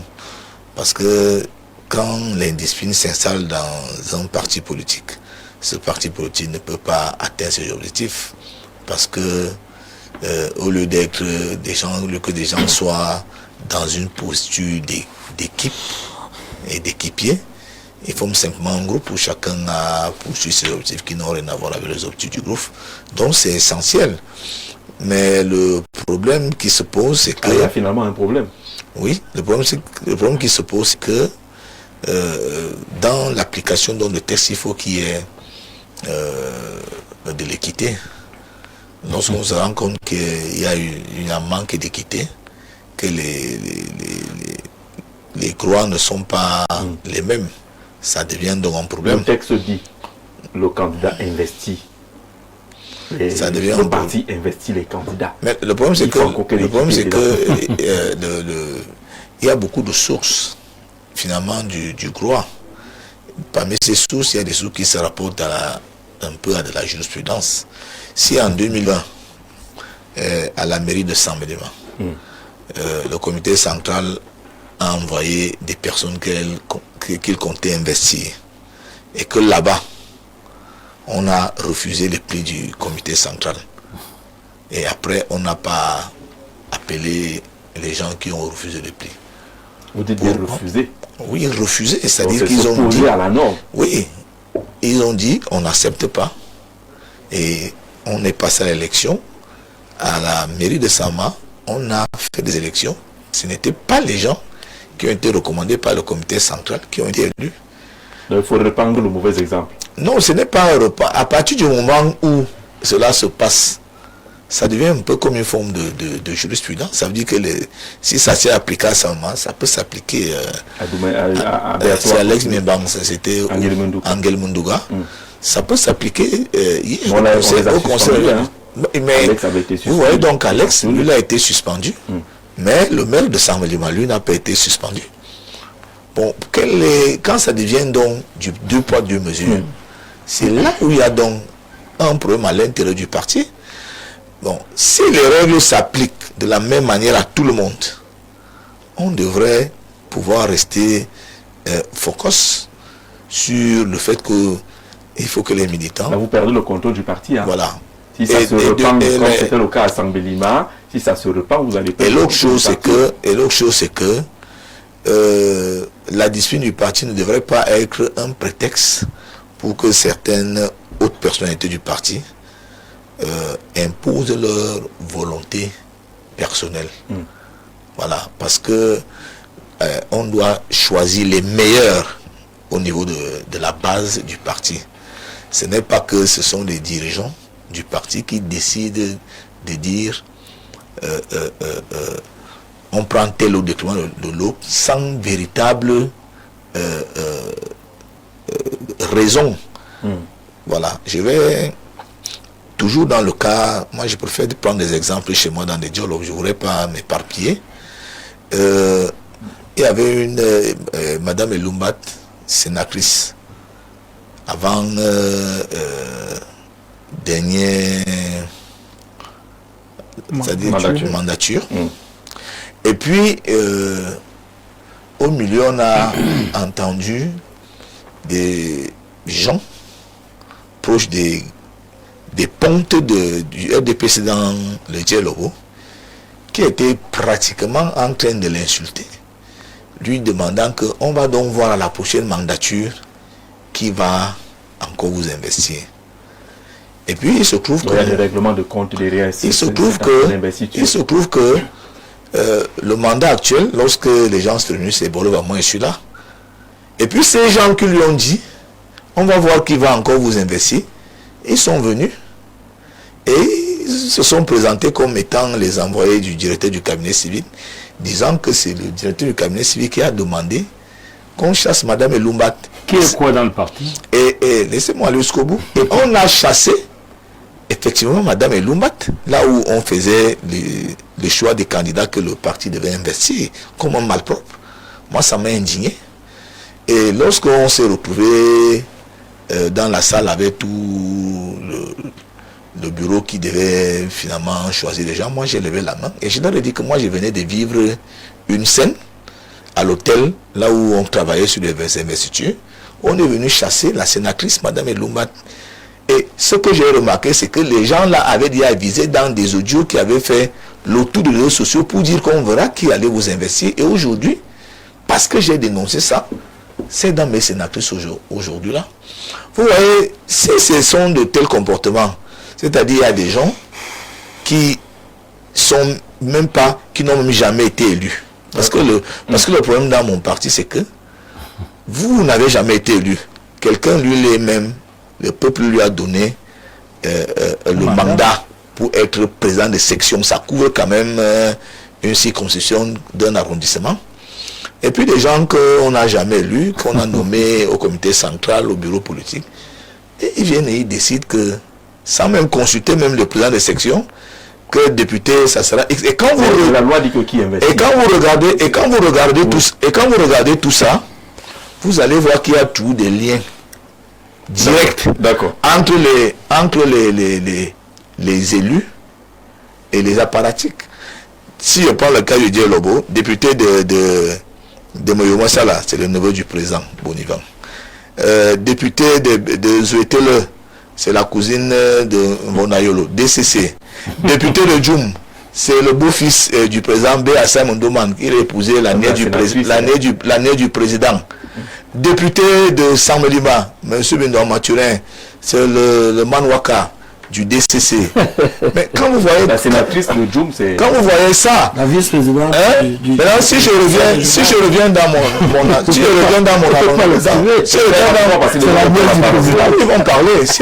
mon arrondissement... La vice-présidente du conseil régional, c'est pas la nièce. Vous allez voir que... Il faut le dire. Dans mon arrondissement, on a 4 cantons. Vous allez voir que le maire... Parce que dans un des cantons, il y a un canton qu'on appelle Mosso, qui a le village Moyomo Salimbomoka. Ce sont eux qui ont la mairie. Ce sont les gens de Moyomo Salim. Les gens de la famille du président. Ce sont eux qui ont la mairie. Ce sont eux qui ont la mairie. Ce sont eux qui ont le député. L'une vient encore d'être vice-président du Conseil régional du Sud. Ce sont eux qui ont le président des sections. Alors que les autres sont seulement des spectateurs, ils observent. Alors, quand on vient imposer de cette manière, vous croyez que quand il y a une violation de l'équité, il y a une violation des droits, on doit continuer à croiser les bras au nom de ce qu'on met que c'est la discipline. Ce n'est pas de la discipline, c'est du voyoutisme, ça devient du voyoutisme, ça devient du bantisme même. On a bien compris, c'est la Jean-Jacques Béa, la discipline elle est fondamentale dans un parti politique quand même. La discipline dans un parti politique, c'est le socle. Lorsque on crée un parti politique, on a une vision et on a des aspirations. Et on met son parti politique pour conquérir le pouvoir. Et lorsqu'on veut conquérir le pouvoir, il faut une certaine discipline. Le pouvoir, on ne conquiert pas le pouvoir en étant indiscipliné ou en allant à volo, n'importe comment. On conquiert le pouvoir avec il y a des canaux, il y a une ligne directrice, il y a une vision qu'on met dans ce que nous voulons pour le bien-être de la population. Et c'est à travers ça que vous vous déployez sur le terrain et lorsque vous choisissez ceux qui seront candidats. Là, on parle des candidatures de liste parce que on se rend souvent compte que l'indiscipline, souvent dans les partis politiques, plus généralement, c'est lors des investitures d'une élection pas directe, d'une élection indirecte. C'est-à-dire que quand la liste est déjà passée, là c'est un parti politique et il faut maintenant choisir l'exécutif. Et même dans d'autres avant, puisque le monsieur de Sud d'Espérance vient d'exposer ce qui se passe dans le parti politique avant l'investiture. Mais on constate que, ici, les partis politiques font face à l'indiscipline après l'investiture, généralement. C'est que on investit une liste, on investit des candidats, ils arrivent, ils gagnent, puisqu'ils battent campagne, ils gagnent. Et le parti politique, qui lui, a sa vision des choses, qui connaît, qui peut être son homme politique, qui connaît, qui peut incarner la vision du parti à ce moment donné ou dans ce lieu donné en fonction du cahier des charges qui est établi par le parti politique. Et le parti politique, dans son devoir, donne les noms qu'il pense être les meilleurs. Donc ce n'est pas une question de le plus aimé dans la circonscription, dans ces conditions-là. Ce n'est pas le plus aimé, le plus applaudi. Le plus aimé, le plus compétent même. Le plus aimé aimé qui obéit à la vision. Du chef du parti. Le plus aimé souvent du parti. Du chef du parti, pas du parti. D'accord. Le plus aimé souvent peut se retrouver dans la liste parce que il y a des petits politiques quand même qui font des primaires à la base. D'autres qui imposent toute la liste. D'ailleurs, ils sont là sur le plateau, qui imposent toute la liste. C'est-à-dire que tous les noms sont imposés, vous ne décidez rien et ils vont à l'élection. Et comme le parti est un parti qui est un parti assez fourni en termes de finances, ils font ce qu'il faut, ils gagnent. Mais il n'y a pas de partis politiques qui n'ont pas assez de finances, ou bien ceux qui sont un peu dans la ligne directrice de la vision, ou bien de l'orthodoxie d'une élection, qui choisit une liste, la liste gagne, et maintenant il faut choisir le maire. Ou bien l'exécutif, puisque ce n'est pas le maire, c'est l'exécutif entier qu'il faut choisir. Et il se pose souvent le problème du choix. Parce qu'il faut dire que les affinités vont toujours naître. Elles peuvent être amicales, elles peuvent être financières, en fonction familiale. Familiale, là-bas c'est autre mot. Mais je pense que à ce moment, donc, le parti politique doit être au-dessus de certaines considérations. Quand c'est une élection, le parti politique doit justifier ses choix. C'est où le parti politique parfois pêche. Parce qu'on vous poste seulement On vous poste les noms sans justifier ces noms. Vous voyez ça ici, vous voyez le nom qui arrive, 3 noms, parfois 7 noms. Vous demandez, pendant la campagne, Pendant que vous êtes dans vous n'étiez même pas visible. Vous n'étiez même pas visible, on ne voyait même pas. Aujourd'hui, nous sommes assis, il faut choisir le maire, on vient, on lit. Mais cela n'empêche généralement pas qu'il y ait démocratie, comme cela se veut dans le code électoral. Vous savez qu'on choisit l'exécutif. Vous êtes contre, vous levez le doigt. Et à ce moment, quand vous levez donc le doigt, On dit que vous êtes Vous êtes indiscipliné. non, pas discipliné. Vous savez que en levant mon doigt, en m'opposant à l'institution qui m'a investi, je serai sanctionné ou je serai convoqué ou invité au conseil de discipline. Oui. Et c'est à ça donc que les membres de ces partis politiques font de la fine bouche ou sont malhonnêtes.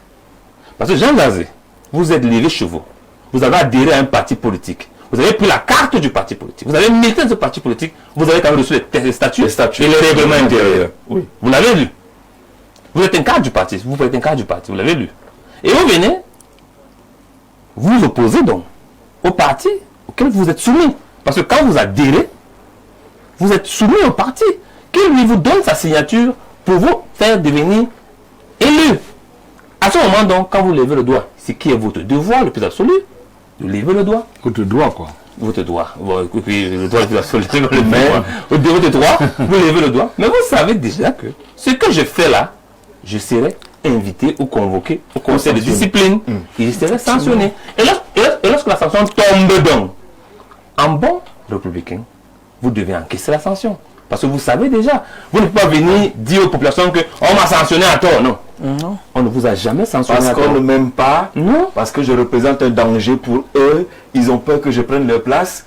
Moi j'ai vu les textes, celui qui a été sanctionné à Ezeka, le maire, il a fait plusieurs postes pour jouer la victime finalement. Oui, pour le maire, sa sanction n'est pas liée à l'élection. C'est une sanction. Puisque lui a été choisi par le parti pour être maire. C'est pas l'élection. Mais après, il a Maintenant, posé des actes que le parti n'a pas appréciés. Maintenant, dans chaque parti politique, je parle sous le couvert des grands cas des partis politiques qui sont sur le plateau, mon père le Belniek est sur le plateau. Quand vous avez un parti politique, il y a les lois, il y a les articles qui parlent de discipline.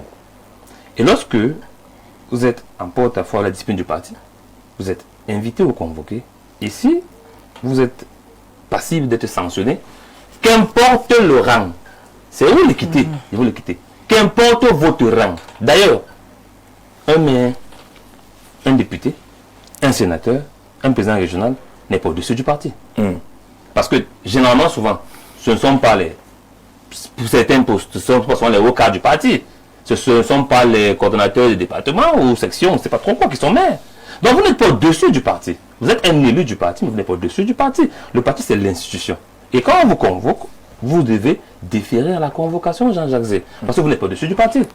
Qu'importe vos occupations, le parti vous a convoqué. C'est pourquoi j'ai salué la sortie du président régional du Sud, où il demande à ses confrères et consoeurs, calmez-vous, concentrez-vous plutôt à la jouissance qui va venir demain. Concentrez-vous là-bas. Ici, je suis membre d'un parti politique.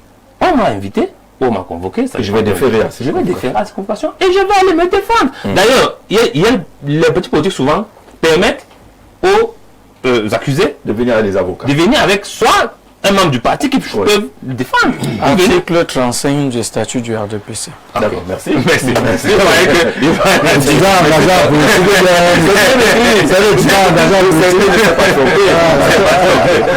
Il vient avec quelqu'un qui défend sa cause. Et là, si ta cause est passible de sanction et la sanction est graduelle, on peut aller du blâme, tout ça jusqu'à arriver à l'exclusion définitive, en fonction de la gravité.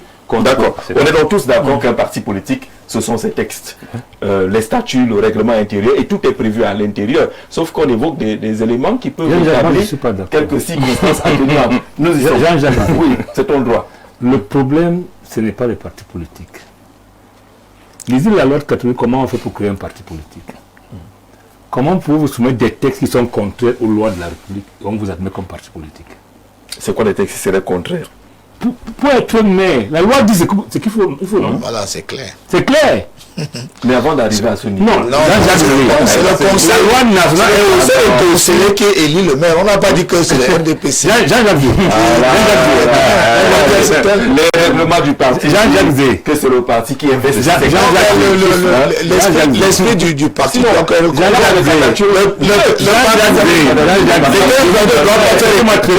doit pas faire écran à la loi. Non, attendez, Jean-Jacques. Ça fait écran à la loi. L'adhésion au parti est un contrat d'adhésion. Mais je dis, lorsqu'on soumet les partis à déposer et leur règlement, leur statut au MINAT avant d'être accepté comme parti, c'est pour faire quoi? On devait examiner et trouver à l'intérieur ce qui est contraire aux lois de la République et vous dire allez corriger. Mais comme on voulait en réalité rester au parti unique par la division, moi je ne vois pas encore ce qui est contraire aux lois de la République. Jean-Jacques, le code de travail d'une association, tous les règlements des associations n'ont pas de valeur. Non. Si on va sur cette base-là, ça doit être conforme au texte de la République. Qu'est-ce qui est donc pas conforme? Je prends le code électoral dit bien ce qu'il faut pour être élu maire. Il n'est pas accepté autre chose que l'élection. À cette étape-là, oui. Je suis d'accord. Jean-Jacques, je voudrais ajouter un élément. Je contribue. Je voudrais dire que les statuts du RDPC ne sont pas contraires à la loi. Pourquoi? Parce qu'il y a des cas pratiques. En 2020, j'étais lors de l'élection d'un exécutif municipal dans la région de l'Est. Le parti a fait un consensus à la veille. Ils ont désigné, je parle là du cas d'Ngelmendouka que nous avons évoqué, où on a décidé que ce n'était pas Alex Mimban qui devait être le candidat du parti. Mais lorsqu'on est allé devant l'autorité, l'autorité a dit, moi je ne tiens pas compte les statuts du parti ne pas arrivé là-bas. Il doit porter la responsabilité. Il lève le doigt. D'accord sur cela. Mais avant d'arriver là où on lève le doigt, pour que ce soit, à ce moment-là, vous avez accepté le pour que ce soit contraire à la loi, monsieur le maire, il faudrait que l'investiture soit au-dessus. Je suis encore au niveau des principes. Je dis, je ne connais pas un texte de parti qui dise que c'est le parti qui nomme le maire. Pas nommé, qui investit. Le parti n'est pas le maire. Le maire n'est pas investi. C'est le conseil municipal. C'est ça le Jean-Jacques. C'est une mauvaise application des textes. La plupart des textes de parti. Non. Jean-Jacques, la plupart des textes de parti, on n'investit pas les exécutifs. On investit les conseillers. Pas la plupart, c'est un cas pratique. Maintenant, si vous voulez qu'on vienne au il y a deux investitures. Pour être candidat. Non, lorsqu'on regarde les circulaires du parti, en aucun moment le RDPC ne demande. Non, moi je pense que en aucun moment le RDPC ne demande. Le président issu de l'Espérance fait beaucoup de confusion. Qu'est-ce qui se passe lorsqu'il y a... J'apporte juste un élément. Au niveau du RDPC, lorsque les conseillers municipaux sont déjà élus, je prends un cas de 25 conseillers, à la veille de l'élection, ça veut dire généralement l'élection a lieu le deuxième mardi, selon la loi. Si l'élection a lieu par exemple la semaine prochaine, le lundi, le parti convoque ses conseillers municipaux. Il peut y avoir même des cas où le RDPC n'est pas seul au conseil municipal, comme à Mona Télé par exemple. Et dans ce cas-là, le RDPC convoque ses conseillers qui ont été investis. il y a une concertation, parce que le RDPC, c'est un parti de rassemblement. Voilà. Alors, lorsqu'il y a, démocratique également, j'en verrai, lorsque les conseillers municipaux sont convoqués, il y a d'abord une concertation. Qu'est-ce que le parti regarde? Par exemple, dans un arrondissement qui a 3 cantons, vous ne pouvez pas avoir les 3 de l'exécutif qui viennent d'un seul canton. Oui. Le parti, au niveau supérieur, essaye d'évaluer, bon, on veut le maire titulaire dans un canton, les 2 autres adjoints repartis équitablement. Lorsqu'il n'y a pas, par exemple, consensus entre les conseillers, le parti intervient pour arbitrer. Le D vient donc intervenir de démocratie pour dire que lorsqu'il y a même 2 candidats qui ne s'entendent pas, le parti passe au vote à l'intérieur du parti. Et c'est à l'issue de cette élection qu'on décide, par exemple, que c'est le président de Sud Espérance qui est le candidat de notre parti. Et tout cela, Jean-Jacques, est conservé à partir des documents. Et il arrive dans des cas comme Angel Mendoka où M. Alex Mimbam avait estimé le lendemain que les rapports de force avaient changé parce que la politique, ce n'est pas seulement le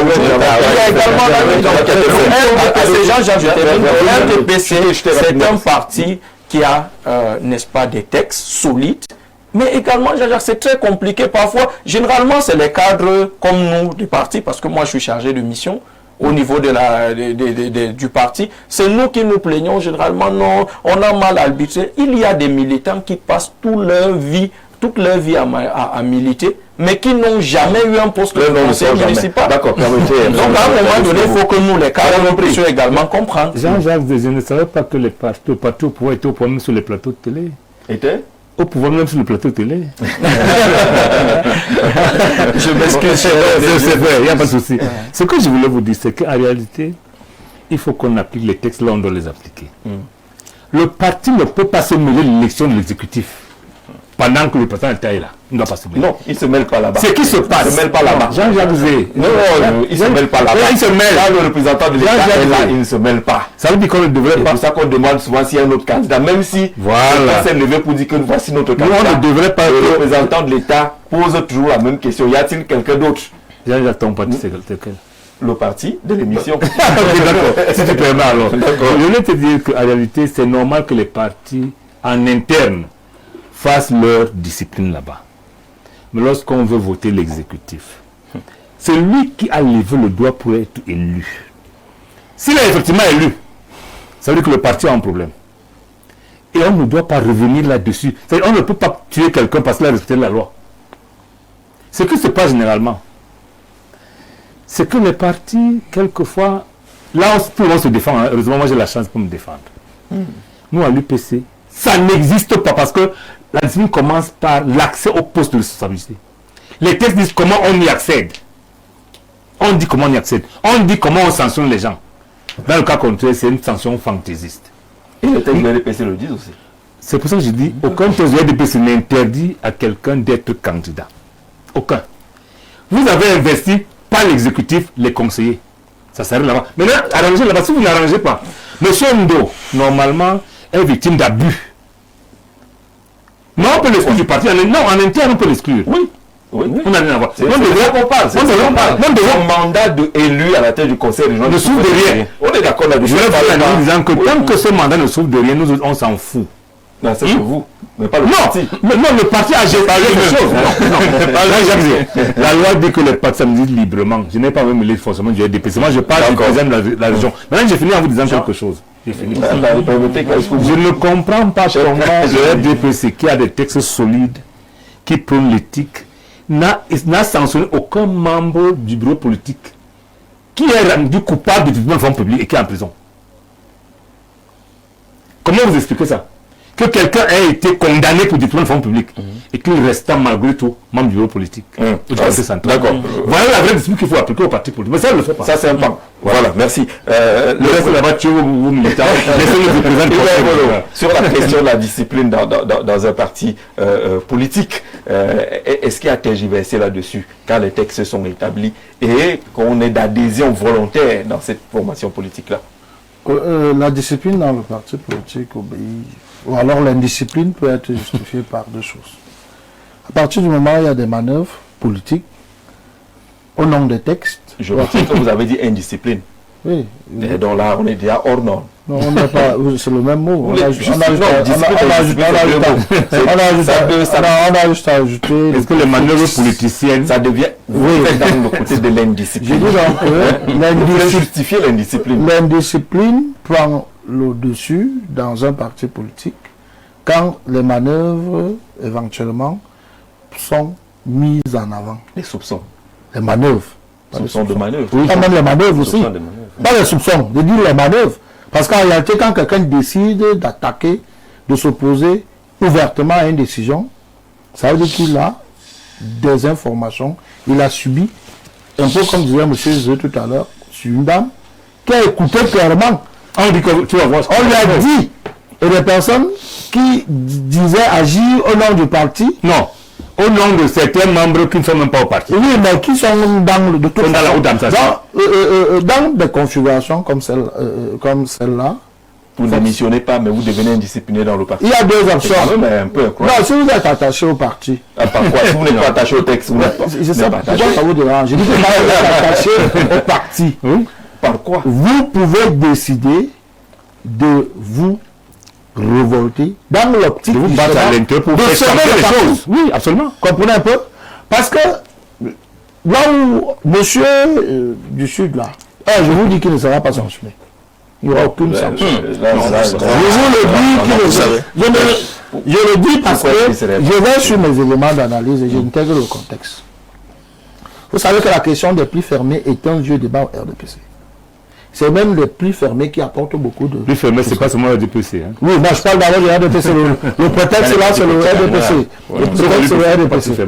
Et dans le contexte actuel, le monsieur ne sera pas sanctionné parce que ce n'est pas la dernière pratique des plis fermés qui s'est achevée. Mais tous les autres ont été sanctionnés. Hein, depuis. Je dis que les prochaines élections, on n'a pas convoqué d'autres. Face les prochaines élections, il y aura les plis fermés.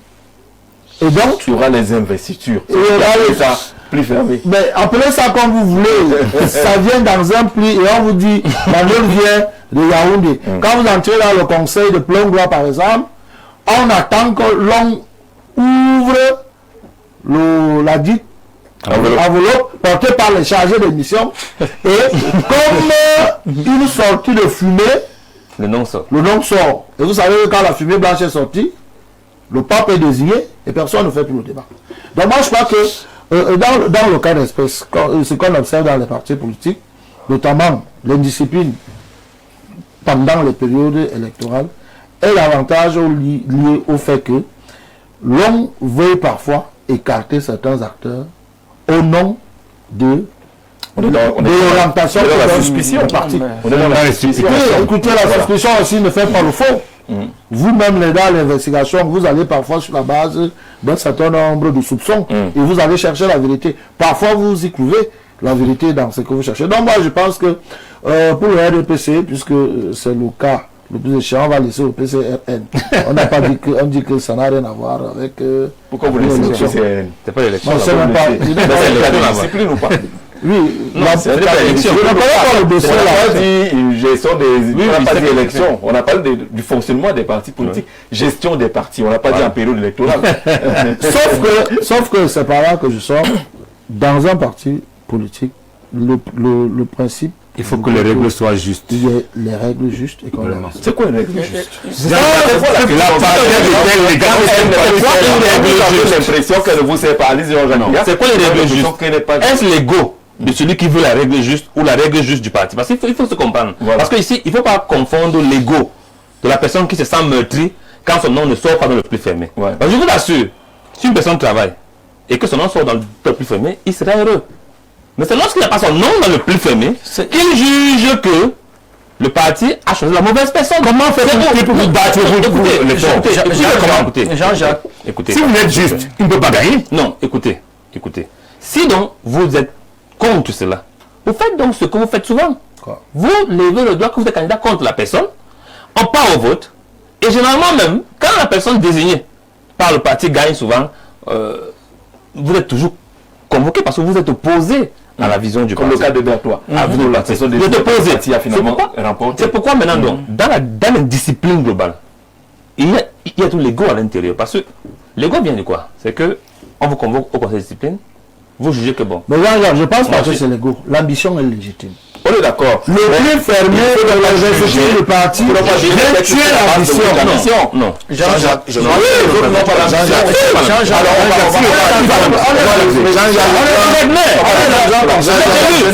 la parole sur la question.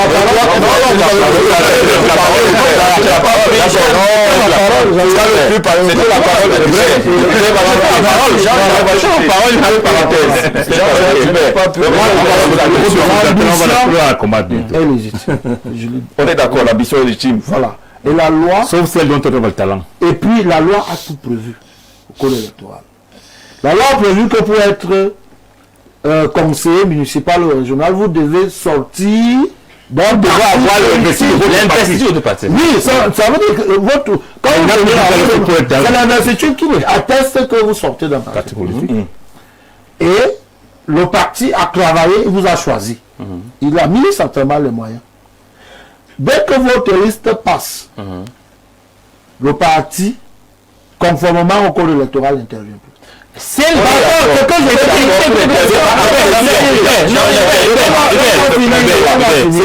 Vous voulez là mettre des hommes élus au-dessus d'une institution. C'est ce que je veux faire. Parce que si le maire, quelqu'un devient maire, et qui sait que le parti n'a rien à me dire. Comment ça? Écoutez, c'est le problème. Moi, je voudrais dire, Jean-Jacques, deux choses très rapidement.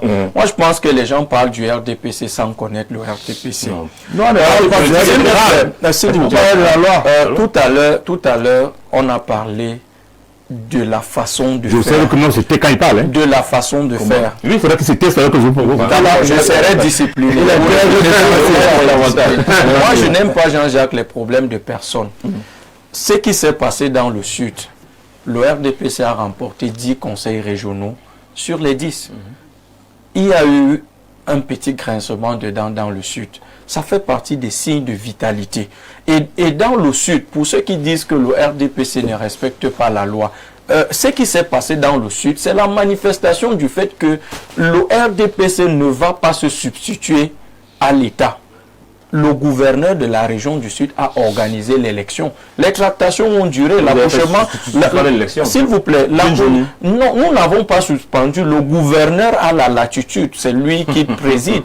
Il a la latitude de suspendre et de revenir s'il estime que les conseillers ne s'entendent pas. Et dans la façon de faire, je dis bien au RDPC, ceux qui font beaucoup de bruit dehors, c'est ceux qui n'ont pas eu l'investiture. Vous avez une commune, Jean-Jacques Zé, je prends le cas de Manjou, à l'Est, qui est une très grande commune qui a 25 conseillers municipaux.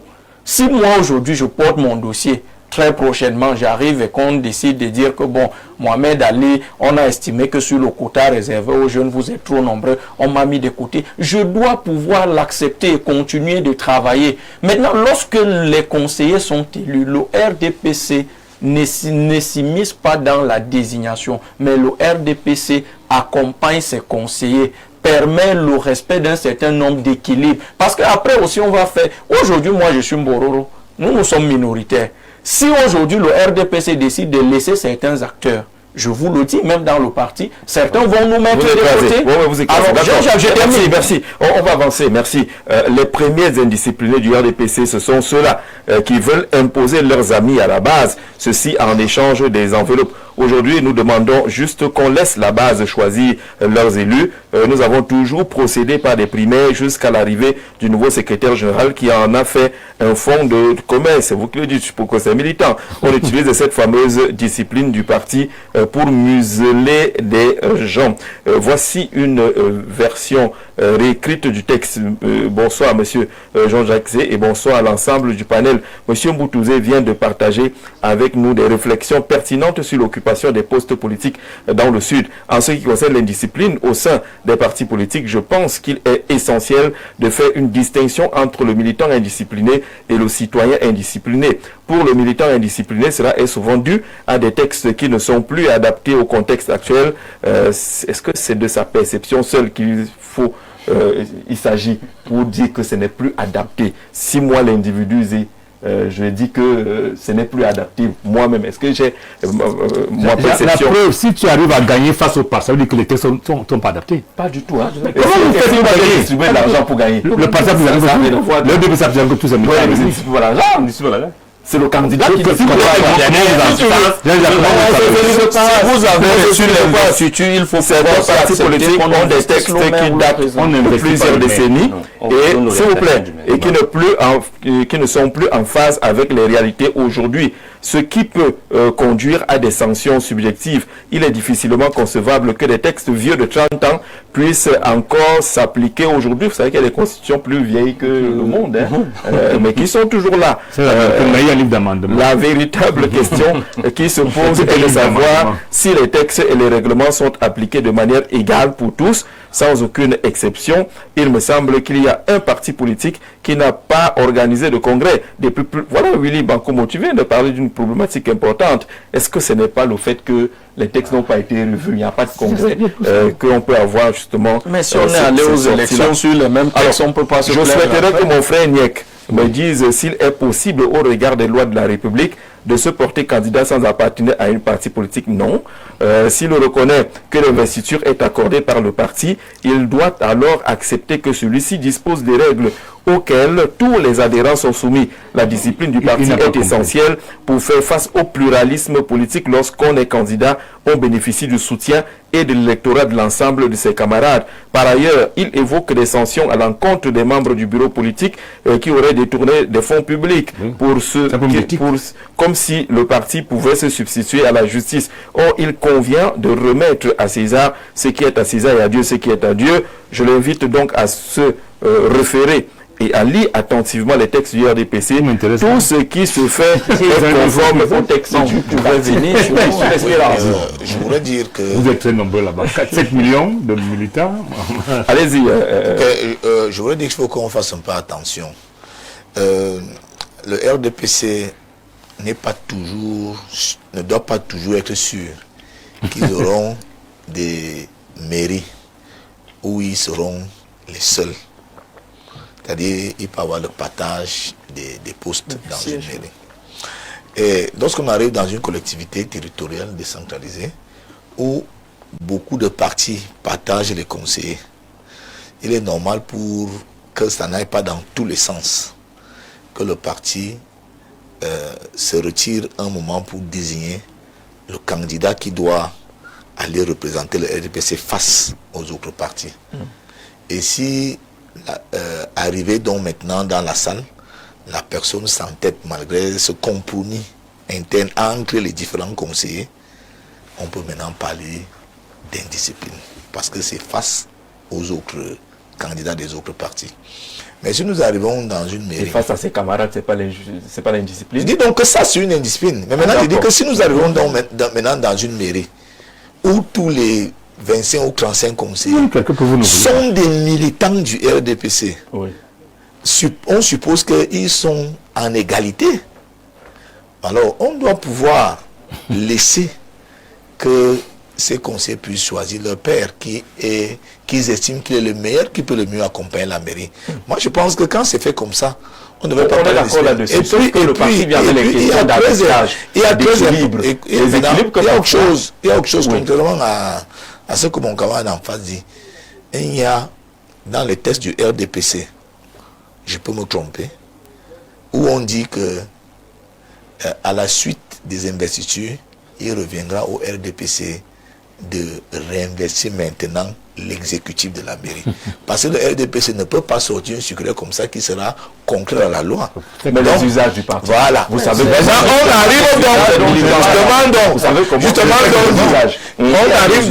arrive donc dans les heures pratiques. Dans toutes les mairies, vous allez me faire perdre. Comme ce n'est donc pas textuel, on ne peut pas dire que vous êtes rebellé contre. Maintenant, ça devient maintenant les usages. Maintenant, le problème des usages, c'est que les usages ne sont pas, comment je vais dire, le mot c'est quoi? Les usages ne sont pas vraiment encadrés. Ça veut donc dire maintenant que ça devient maintenant au cas par cas. Jeu de lobbying. Voilà. Si nous parlons non, les usages, ça c'est même le les usages ne sont pas. Les gens vous investir ton parti. Il n'y a pas de parrainage. C'est pas ça. Je dis donc bien que comme nous sommes bien d'accord, le RDPC ne peut pas sortir un test pour dire que c'est le RDPC qui va désigner les exécutifs du parti. Ça sera contraire à la loi. Mais le RDPC, maintenant, le comité central envoie un délégué avec les orientations du parti. Problème, non, il faut qu'on fasse le schéma. Peut-être que les gens ne le savent pas. Jean-Jacques, moi j'attends mon comité central encore porteur des orientations de la hiérarchie du parti. Jean-Jacques. Ce délégué-là, vous ne le prenez pas en compte. Jean-Jacques, oui. On devrait exactement expliquer aux militants et surtout aux militants élus comment cela se passe au niveau du comité central. Vous attendez d'être élu pour savoir comment ça se passe? Parce que d'abord le savoir. Parce que le problème c'est que c'est plus fermé. Dans 90% des cas, on ne vient jamais du comité central. Et qui vous a dit que c'est pas vrai? Mais nous le savons. Quelle est la preuve? Je prends un exemple. Lorsque les ont voté les exécutifs des conseillers régionaux, oui.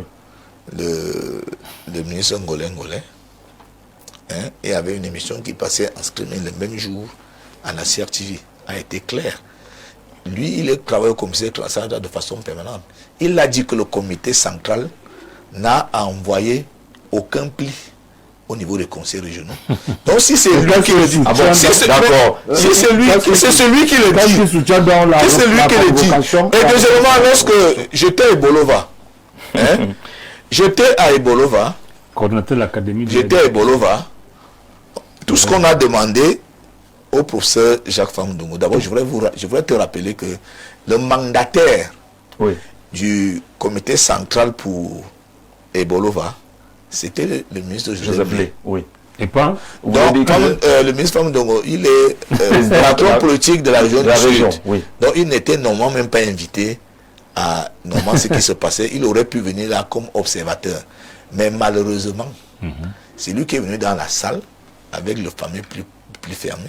Et on lui a opposé de sorte. Parce que si le comité central envoie le plus préfet, ça doit être porté et signé. Il n'a pas été capable de déposer le pli envoyé par le comité central. Il a dit qu'il a ça dans son téléphone. Il n'a pas, personne n'a vu le pli fermé. Quand le pli arrive, vous devez donc le déposer devant tous les conseils régionaux que voilà. En salle ou bien dans les concertations internes? Oui, mais dans les concertations internes. Je dis dans les concertations. Je vous parle au niveau des concertations internes. D'accord. Il n'a pas été capable. Ça, c'est ce que vous dites. Quelqu'un d'autre peut nous dire le contraire là maintenant, parce que on a la chance qu'on est en direct et que quelqu'un peut nous dire le contraire de votre récit. Bonsoir Jean-Jacques et à tout votre riche panel. Le problème sur la discipline et de ce qui s'est passé dans pour la présidence du Conseil régional du Sud est juste que M. Ondo n'a pas compris par le souci de représentativité des forces vives du Sud, que le nom venu sous pli fermé représentait la vallée d'une thème en remplacement du président sortant. Or, sur le plan politique, en ce moment, la vallée d'une thème se sent désormais marginalisée dans le partage des postes électifs.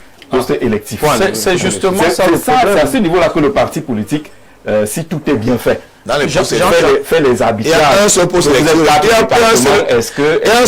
électif régional.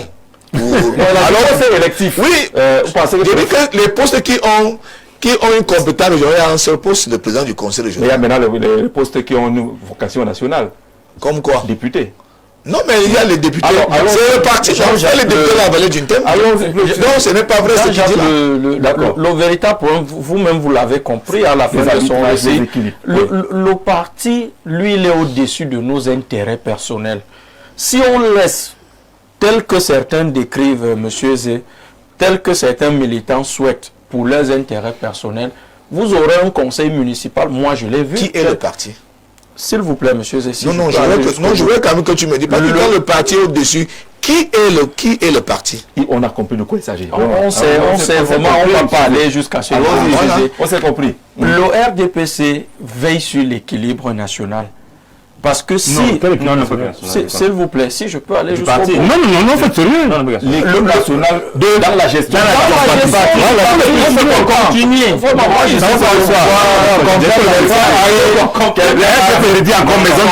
Quelqu'un a dit président du Cameroun, on avait compris, non? On parle du football. Le problème, c'est que lorsqu'on est dans un arrondissement ou une région, voici ce que le téléspectateur vient de dire. Vous avez un département qui a 3 ministres, vous avez un département qui a 2 ministres, et vous avez un autre département, s'il vous plaît, un autre département qui a les directeurs généraux et autres. Vous avez un autre qui se retrouve un peu à l'étroit. Voilà. La hiérarchie du parti, moi je ne vais pas entrer dans les choses de enveloppe déposée, enveloppe dans le téléphone. Vraiment, pour ceux qui maîtrisent le parti, c'est des débats périphériques. Ça veut dire que la hiérarchie du parti essaye donc d'arbitrer. Au lieu de prendre encore ce poste et de le mettre dans l'envie là. Comme disait quelqu'un, ajouter l'argent sur l'argent, on préfère donner à ceux qui n'en ont pas. Donc on n'a pas le même ministre. Ça, c'est la première des choses. On n'a pas le même ministre. On n'a pas le même ministre à la place du gouvernement. C'est important qu'on équilibre au niveau des départements dans le parti. En commençant par les membres du gouvernement. Il y a les membres du gouvernement. L'état actuel des lieux montre quand même qu'il y en a qui en ont. Le président a annoncé un gouvernement dans quelques jours. Monsieur, vous êtes d'accord que vous parlez maintenant de compensation. Parce que vous savez quand même quelque part parce que c'est pour vous là-bas le gouvernement. Le RDPC gère donc cet aspect-là. La deuxième des choses, Jean-Jacques Zé, en 2020, actuellement, si vous prenez les listes, même du RDPC, certains en voulant imposer, en disant non, la base. Moi, je vous dis dans le RDPC, quand vous entendez les cadres, pour faire une liste des conseillers municipaux au RDPC, généralement, la tradition, c'est quoi? Il y a les responsables locaux, c'est-à-dire les présidents de sous-section, les membres du bureau de section. Si vous avez 25 conseillers municipaux, vous faites comment? Il y a l'élite. Et il y a même les simples militants. C'est-à-dire, vous avez quelqu'un qui est tous les jours au meeting. Il travaille pour le parti. Parce que ce que certains oublient, lorsqu'ils partent dire que non, le parti ne doit pas parler, lorsqu'il y a campagne, pour qu'on vote les conseillers régionaux du Sud, ce n'était pas seulement les conseillers régionaux du Sud qui ont battu campagne. Tout le monde est allé battre campagne pour eux. Nous qui allons donc accompagner leur campagne, nous y allons pourquoi? Nous y allons tout simplement parce que c'est le parti. D'accord. Lorsque dans ce parti, décide, on doit se conformer. Le RDPC est un parti de discipline. Il faut changer le thème. Gestion du RDPC, un danger. Non, on ne pouvait pas éviter. Parce que là, on a assisté. Le PCN a refusé que l'on ne soit pas dans l'actualité électorale. Continuons donc avec le RDPC sur la discipline. Alors, si les cas de mauvaises actions se multiplient, les partis peuvent se retrouver en danger, c'est-à-dire que personne ne contrôlerait plus rien. Et c'est ça le danger, Jean-Jacques. Le danger, c'est que on peut se retrouver avec de l'indiscipline généralisée qui devient une gangrène parce que tel a fait ceci, tel a fait là-bas, tel a fait là-bas, tel a fait là-bas. À un moment donné, tout le monde, c'est quoi il dit? Tout le monde devient au-dessus du parti. Et là, on commence d'abord par insulter le président du parti. Ah ouais. Ça, faut pas l'oublier. C'est que vous parlez que non, plus fermé, pas fermé, vous insultez le président du parti. Qui lui a mis, imagine, qui a mis, je parle de parti, du parti général. Le président du parti. Non, on parlait du PCRN. Je ne suis pas du PCRN. Voilà. Sur mon CNT, il n'y a pas PCRN. C'est un peu comme pour Mohamed Ali. Non, moi je suis militant du LDP. Non, pas du CNT. Je n'ai cité aucun parti ici. Engagé en politique. Je n'ai cité aucun parti ici. Je dis juste que quand vous allez à l'encontre des règlements d'un parti, parce qu'il y a quand même eu il y a quand même un congrès au RDPC, même s'il y a 40 ans, il y a un congrès au RDPC où les textes ont été appliqués. Oui. Et dans le petit politique, il y a des congrès, où il y a des textes. Et ces textes sont portés par qui? Par le président du parti. C'est lui qui signe le texte. Donc du coup, si il y a un texte qui est en vigueur, il y a des us qui sont en vigueur, et que vous décidez, à votre âme et conscience, d'aller à l'encontre, vous êtes frappé. Sortons des élections, alors dans le cas de discipline généralisée. Les militants d'un parti politique sont comme des militaires. Ils doivent suivre la ligne du parti. Si le parti a dit, monsieur, on ne fait pas ci, on ne fait pas ça, vous serez frappé. Vous le faites, quel qu'en soit votre rang. C'est-à-dire que quel qu'en soit votre gang d'élus du parti, on vous invite pour défaire la convocation et on vous sanctionne. Si vous êtes l'enfant chéri du village. Et vous assumez cette sanction. parce que vous êtes militant du parti et vous vivez politiquement grâce à ce parti qui vous porte. À ce niveau, on voit des Camerounais qui n'ont pas pris la peine d'apprendre le militantisme. Ouais. Et c'est ça le véritable problème. C'est qu'on n'apprend pas le militantisme, on a des partis politiques parce qu'on voit le nom, une flamme, ou c'est pas un Cameroun avec une chèvre et tout. On entre dans le parti, on se lance dedans et on commence à vouloir donc faire du quartier dans le parti. Vouloir que ce qu'on pense doit s'appliquer. Non, jamais. C'est pourquoi les partis politiques ont vu mieux. On veut bon. Et là, le monsieur qui est venu dire à la télé qu'il n'y a pas eu de pli fermé, qui est censé former les militants, doit être sanctionné. C'est son rôle de former les militants. Ça peut être une mauvaise... de mettre des écoles au sein de leur parti. Oui. Je pense que l'une des meilleures écoles de formation des cadres était dans l'UPC. Je ne sais pas si ça existe encore. Même au sein de l'UPC. J'ai dit l'une. Je ne parle pas du RDPC, je parle de ce que je connais. Non, il a d'accord. La formation est donc fondamentale à la vie militante. Jean-Jacques, avant la formation, ce que je voudrais vous dire, les partis doivent apprendre à se recréer. C'est vrai. Vous ne pouvez pas avoir des textes auxquels personne ne peut plus obéir ou ne veut même plus. Il faut les revoir pour s'adapter. C'est ça la vie, Jean-Jacques. Vous savez, avant, on avait les alpagas, pieds 80, non? Ça va revenir. Ça va revenir, mais ça va revenir. Mais pour le moment, ce n'est pas là. Les filles ont la reprise. Donc, il faut faire très attention. Il faut savoir se remettre à la... Il faut faire les mises à jour. C'est le minimum. Ce qui se passe dans les partis politiques aujourd'hui, les partis politiques ont été créés à l'image de leurs créateurs. 60 ans plus tard, 50 ans plus tard, il faut se refaire une nouvelle santé politique. Maintenant, la réalité également, c'est que les gens doivent accepter les textes ou les combattre, mais en interne. Ça veut dire quoi? Jean-Jacques dit, la partie était légale. Pour qu'elle finisse, il a fallu la combattre étant légale. À l'intérieur. La même chose pour le texte du parti. Lorsqu'on n'est pas d'accord avec un texte, en interne, il y a des structures du parti où on doit mettre son avis. Mais si vous êtes battu lors de la réforme, il faut accepter. Mais ce que je ne comprends pas, c'est que les indisciplinés arrivent à gagner les disciplinés dans un parti. Il y a un problème. Lorsque les disciplinés qui est contre la hiérarchie du parti, les textes, arrivent quand même à aligner tout le monde derrière lui. Il faut questionner ça. En ce moment, on change quoi? Sur deux cas, on a un cas où les supposés indisciplinés ont gagné, l'autre cas où les disciplinés ont gagné. Non, lorsque vous avez perdu, vous alliez. D'accord. L'Anvila est marginalisé au niveau des postes électifs. Mais qu'on lui donne un poste de nomination. La vérité, c'est que le ministre défend juste son poste ministériel qui se trouve être en danger avec l'élection de M. Ndo. Là, on est dans les calculs politiques. Bien sûr. On est dans les calculs politiques dans cette affaire-là. Alors, le président sortant était de la vallée du Thème. Pourquoi vouloir à tout prix que le même poste reste dans un département? Les autres aussi veulent non. Frédéric Crédit, là, on ne peut pas sortir de ce débat. Chacun va vouloir tirer l'affaire de son côté. Dans tous les cas, on attendra ce que dira le Conseil. Il faut seulement retenir que aucun tête du RDPC ne dit que le RDPC doit désigner les exécutifs. On est d'accord. On est dans les pratiques. Et lorsqu'on est dans les pratiques, il ne peut pas être... On est d'accord que lorsque vous... Lorsqu'on est dans les pratiques, il ne peut pas être uniformalisé. Parce que sinon, ça devient des micro-RDPC dans chaque département, même dans chaque arrondissement. Donc, quand ça ne peut pas être uniformisé, il y aura donc toujours des situations où les gens vont dire qu'on n'est pas sûr de ces plis fermés. Parce qu'on ne sait pas. On n'est sûr de rien. Les autres institutions, vous n'êtes pas sûr. Ceci, vous n'êtes pas sûr. Le président lit même son discours, on n'est pas sûr que c'est lui qui a écrit. C'est quand même un problème, finalement. C'est ça le Cameroun, non? Tu exagères. Aucun responsable du RDPC ne peut venir dire que le RDPC a envoyé des plis pour désigner les études parce qu'ils savent que ça sera contraire à la loi. On est d'accord, non? On est d'accord.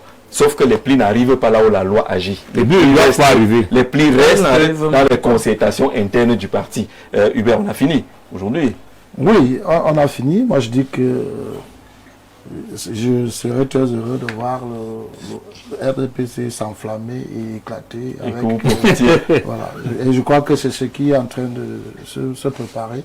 Quand on est très bon observateur et que l'on voit que ça part. On a dit ça en 2013. Oui, sauf que les indicateurs. Non, les indicateurs, ça. Ils ont toujours gagné. C'est-à-dire que quand c'est le pays organisateur qui commence à nous envoyer. C'est le dynamisme du parti que vous le dynamisme du parti. Nous sommes un parti dynamique. Je suis quand même convaincu que monsieur le président du conseil ne sera pas sanctionné. Parce que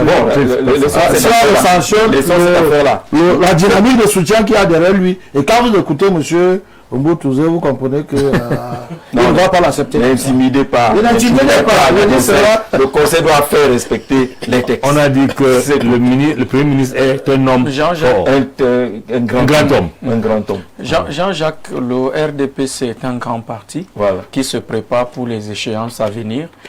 Les indisciplinés, j'espère que si c'est avéré, la commission fera son travail. Dans le cas contraire, on n'a rien contre M. Gervendo. Le RDPC reste debout et nous sommes concentrés sur les choses et que les militants, avant d'aller s'engager dans une compétition, essayent un peu de lire les textes du parti.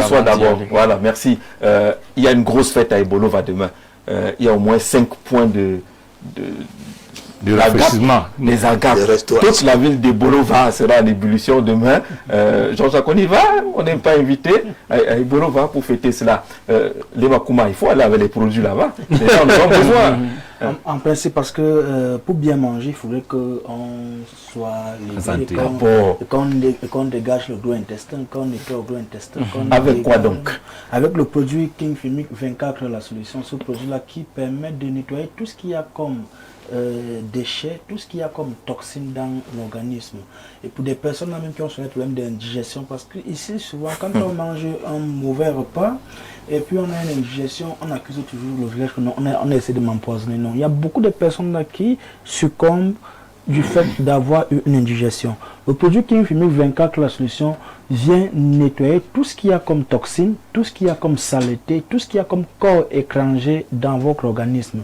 Les personnes là même qui parfois se sentent mal à l'aise, qui parfois se sentent gênées, qui n'ont même pas d'appétit pour pouvoir manger normalement, le produit King Fimic 24, la solution, vient vous donner, vient vous ouvrir l'appétit et vous permet de manger normalement. Et ne vous ouvre pas que l'appétit pour manger, vous ouvre l'appétit sexuel pour des personnes qui ont des problèmes de manque de désir sexuel, ou bien des femmes qui ont des problèmes de frigidité, absence de désir sexuel. Ces hommes-là qui ont les problèmes de faiblesse sexuelle, des problèmes de reprise lente, des problèmes d'éjaculation précoce, avec le produit King Fimic 24, la solution, ces hommes auront désormais la solution. Parce qu'il n'est pas bon de tourner sur le plateau quand tu n'arrives pas à tourner où il faut. Cher monsieur, tu cherches seulement les gens du plateau. Non, je parle comme ça pour parler en fait. Donc, cher monsieur, n'est plus donc que la femme ne vous dise plus le matin que quand les vrais hommes parlent, toi aussi tu parles. Donc c'est terminé cette étape là parce que désormais vous avez des produits qui vont vous rendre assez homme, assez viril, assez puissant. Et vous qui vous levez le matin, cher monsieur, sans avoir une érection, sachez que c'est un problème. Vous pouvez vous lever un matin, vous n'avez pas une érection, c'est normal du fait que vous soyez peut-être stressé, mais un jour, 2 jours, 3 jours, vous n'avez pas d'érection matinale, commencez à vous inquiéter sur votre santé. De manière générale, ça peut être un diabète, un début de diabète, ça peut être un début de prostate, ça peut être même des hémorroïdes, ou bien même le chlamydia, ou bien une alerte au palu. Parce qu'un homme qui se lève le matin sans être debout, c'est une alerte maximale sur sa santé de manière générale. À côté, Jean-Jacques, je suis venu avec le produit Rhumatox qui est hyper demandé là d'ailleurs actuellement. Ce produit qui permet aux personnes âgées d'avoir une santé de fer. Parce que très souvent, nos grands-parents, nos parents souffrent des problèmes des os, c'est-à-dire qu'ils ont mal au niveau des genoux, ils ont mal au niveau des chevilles, ils ont même mal au niveau des articulations, et même au niveau de la ceinture rénale, et même au niveau de la colonne vertébrale. Alors le produit Rhumatox vient donc renforcer les os, vient renforcer le cartilage pour ces personnes qui sont victimes de nerfs sciatiques, de rhumatisme et même d'arthrose,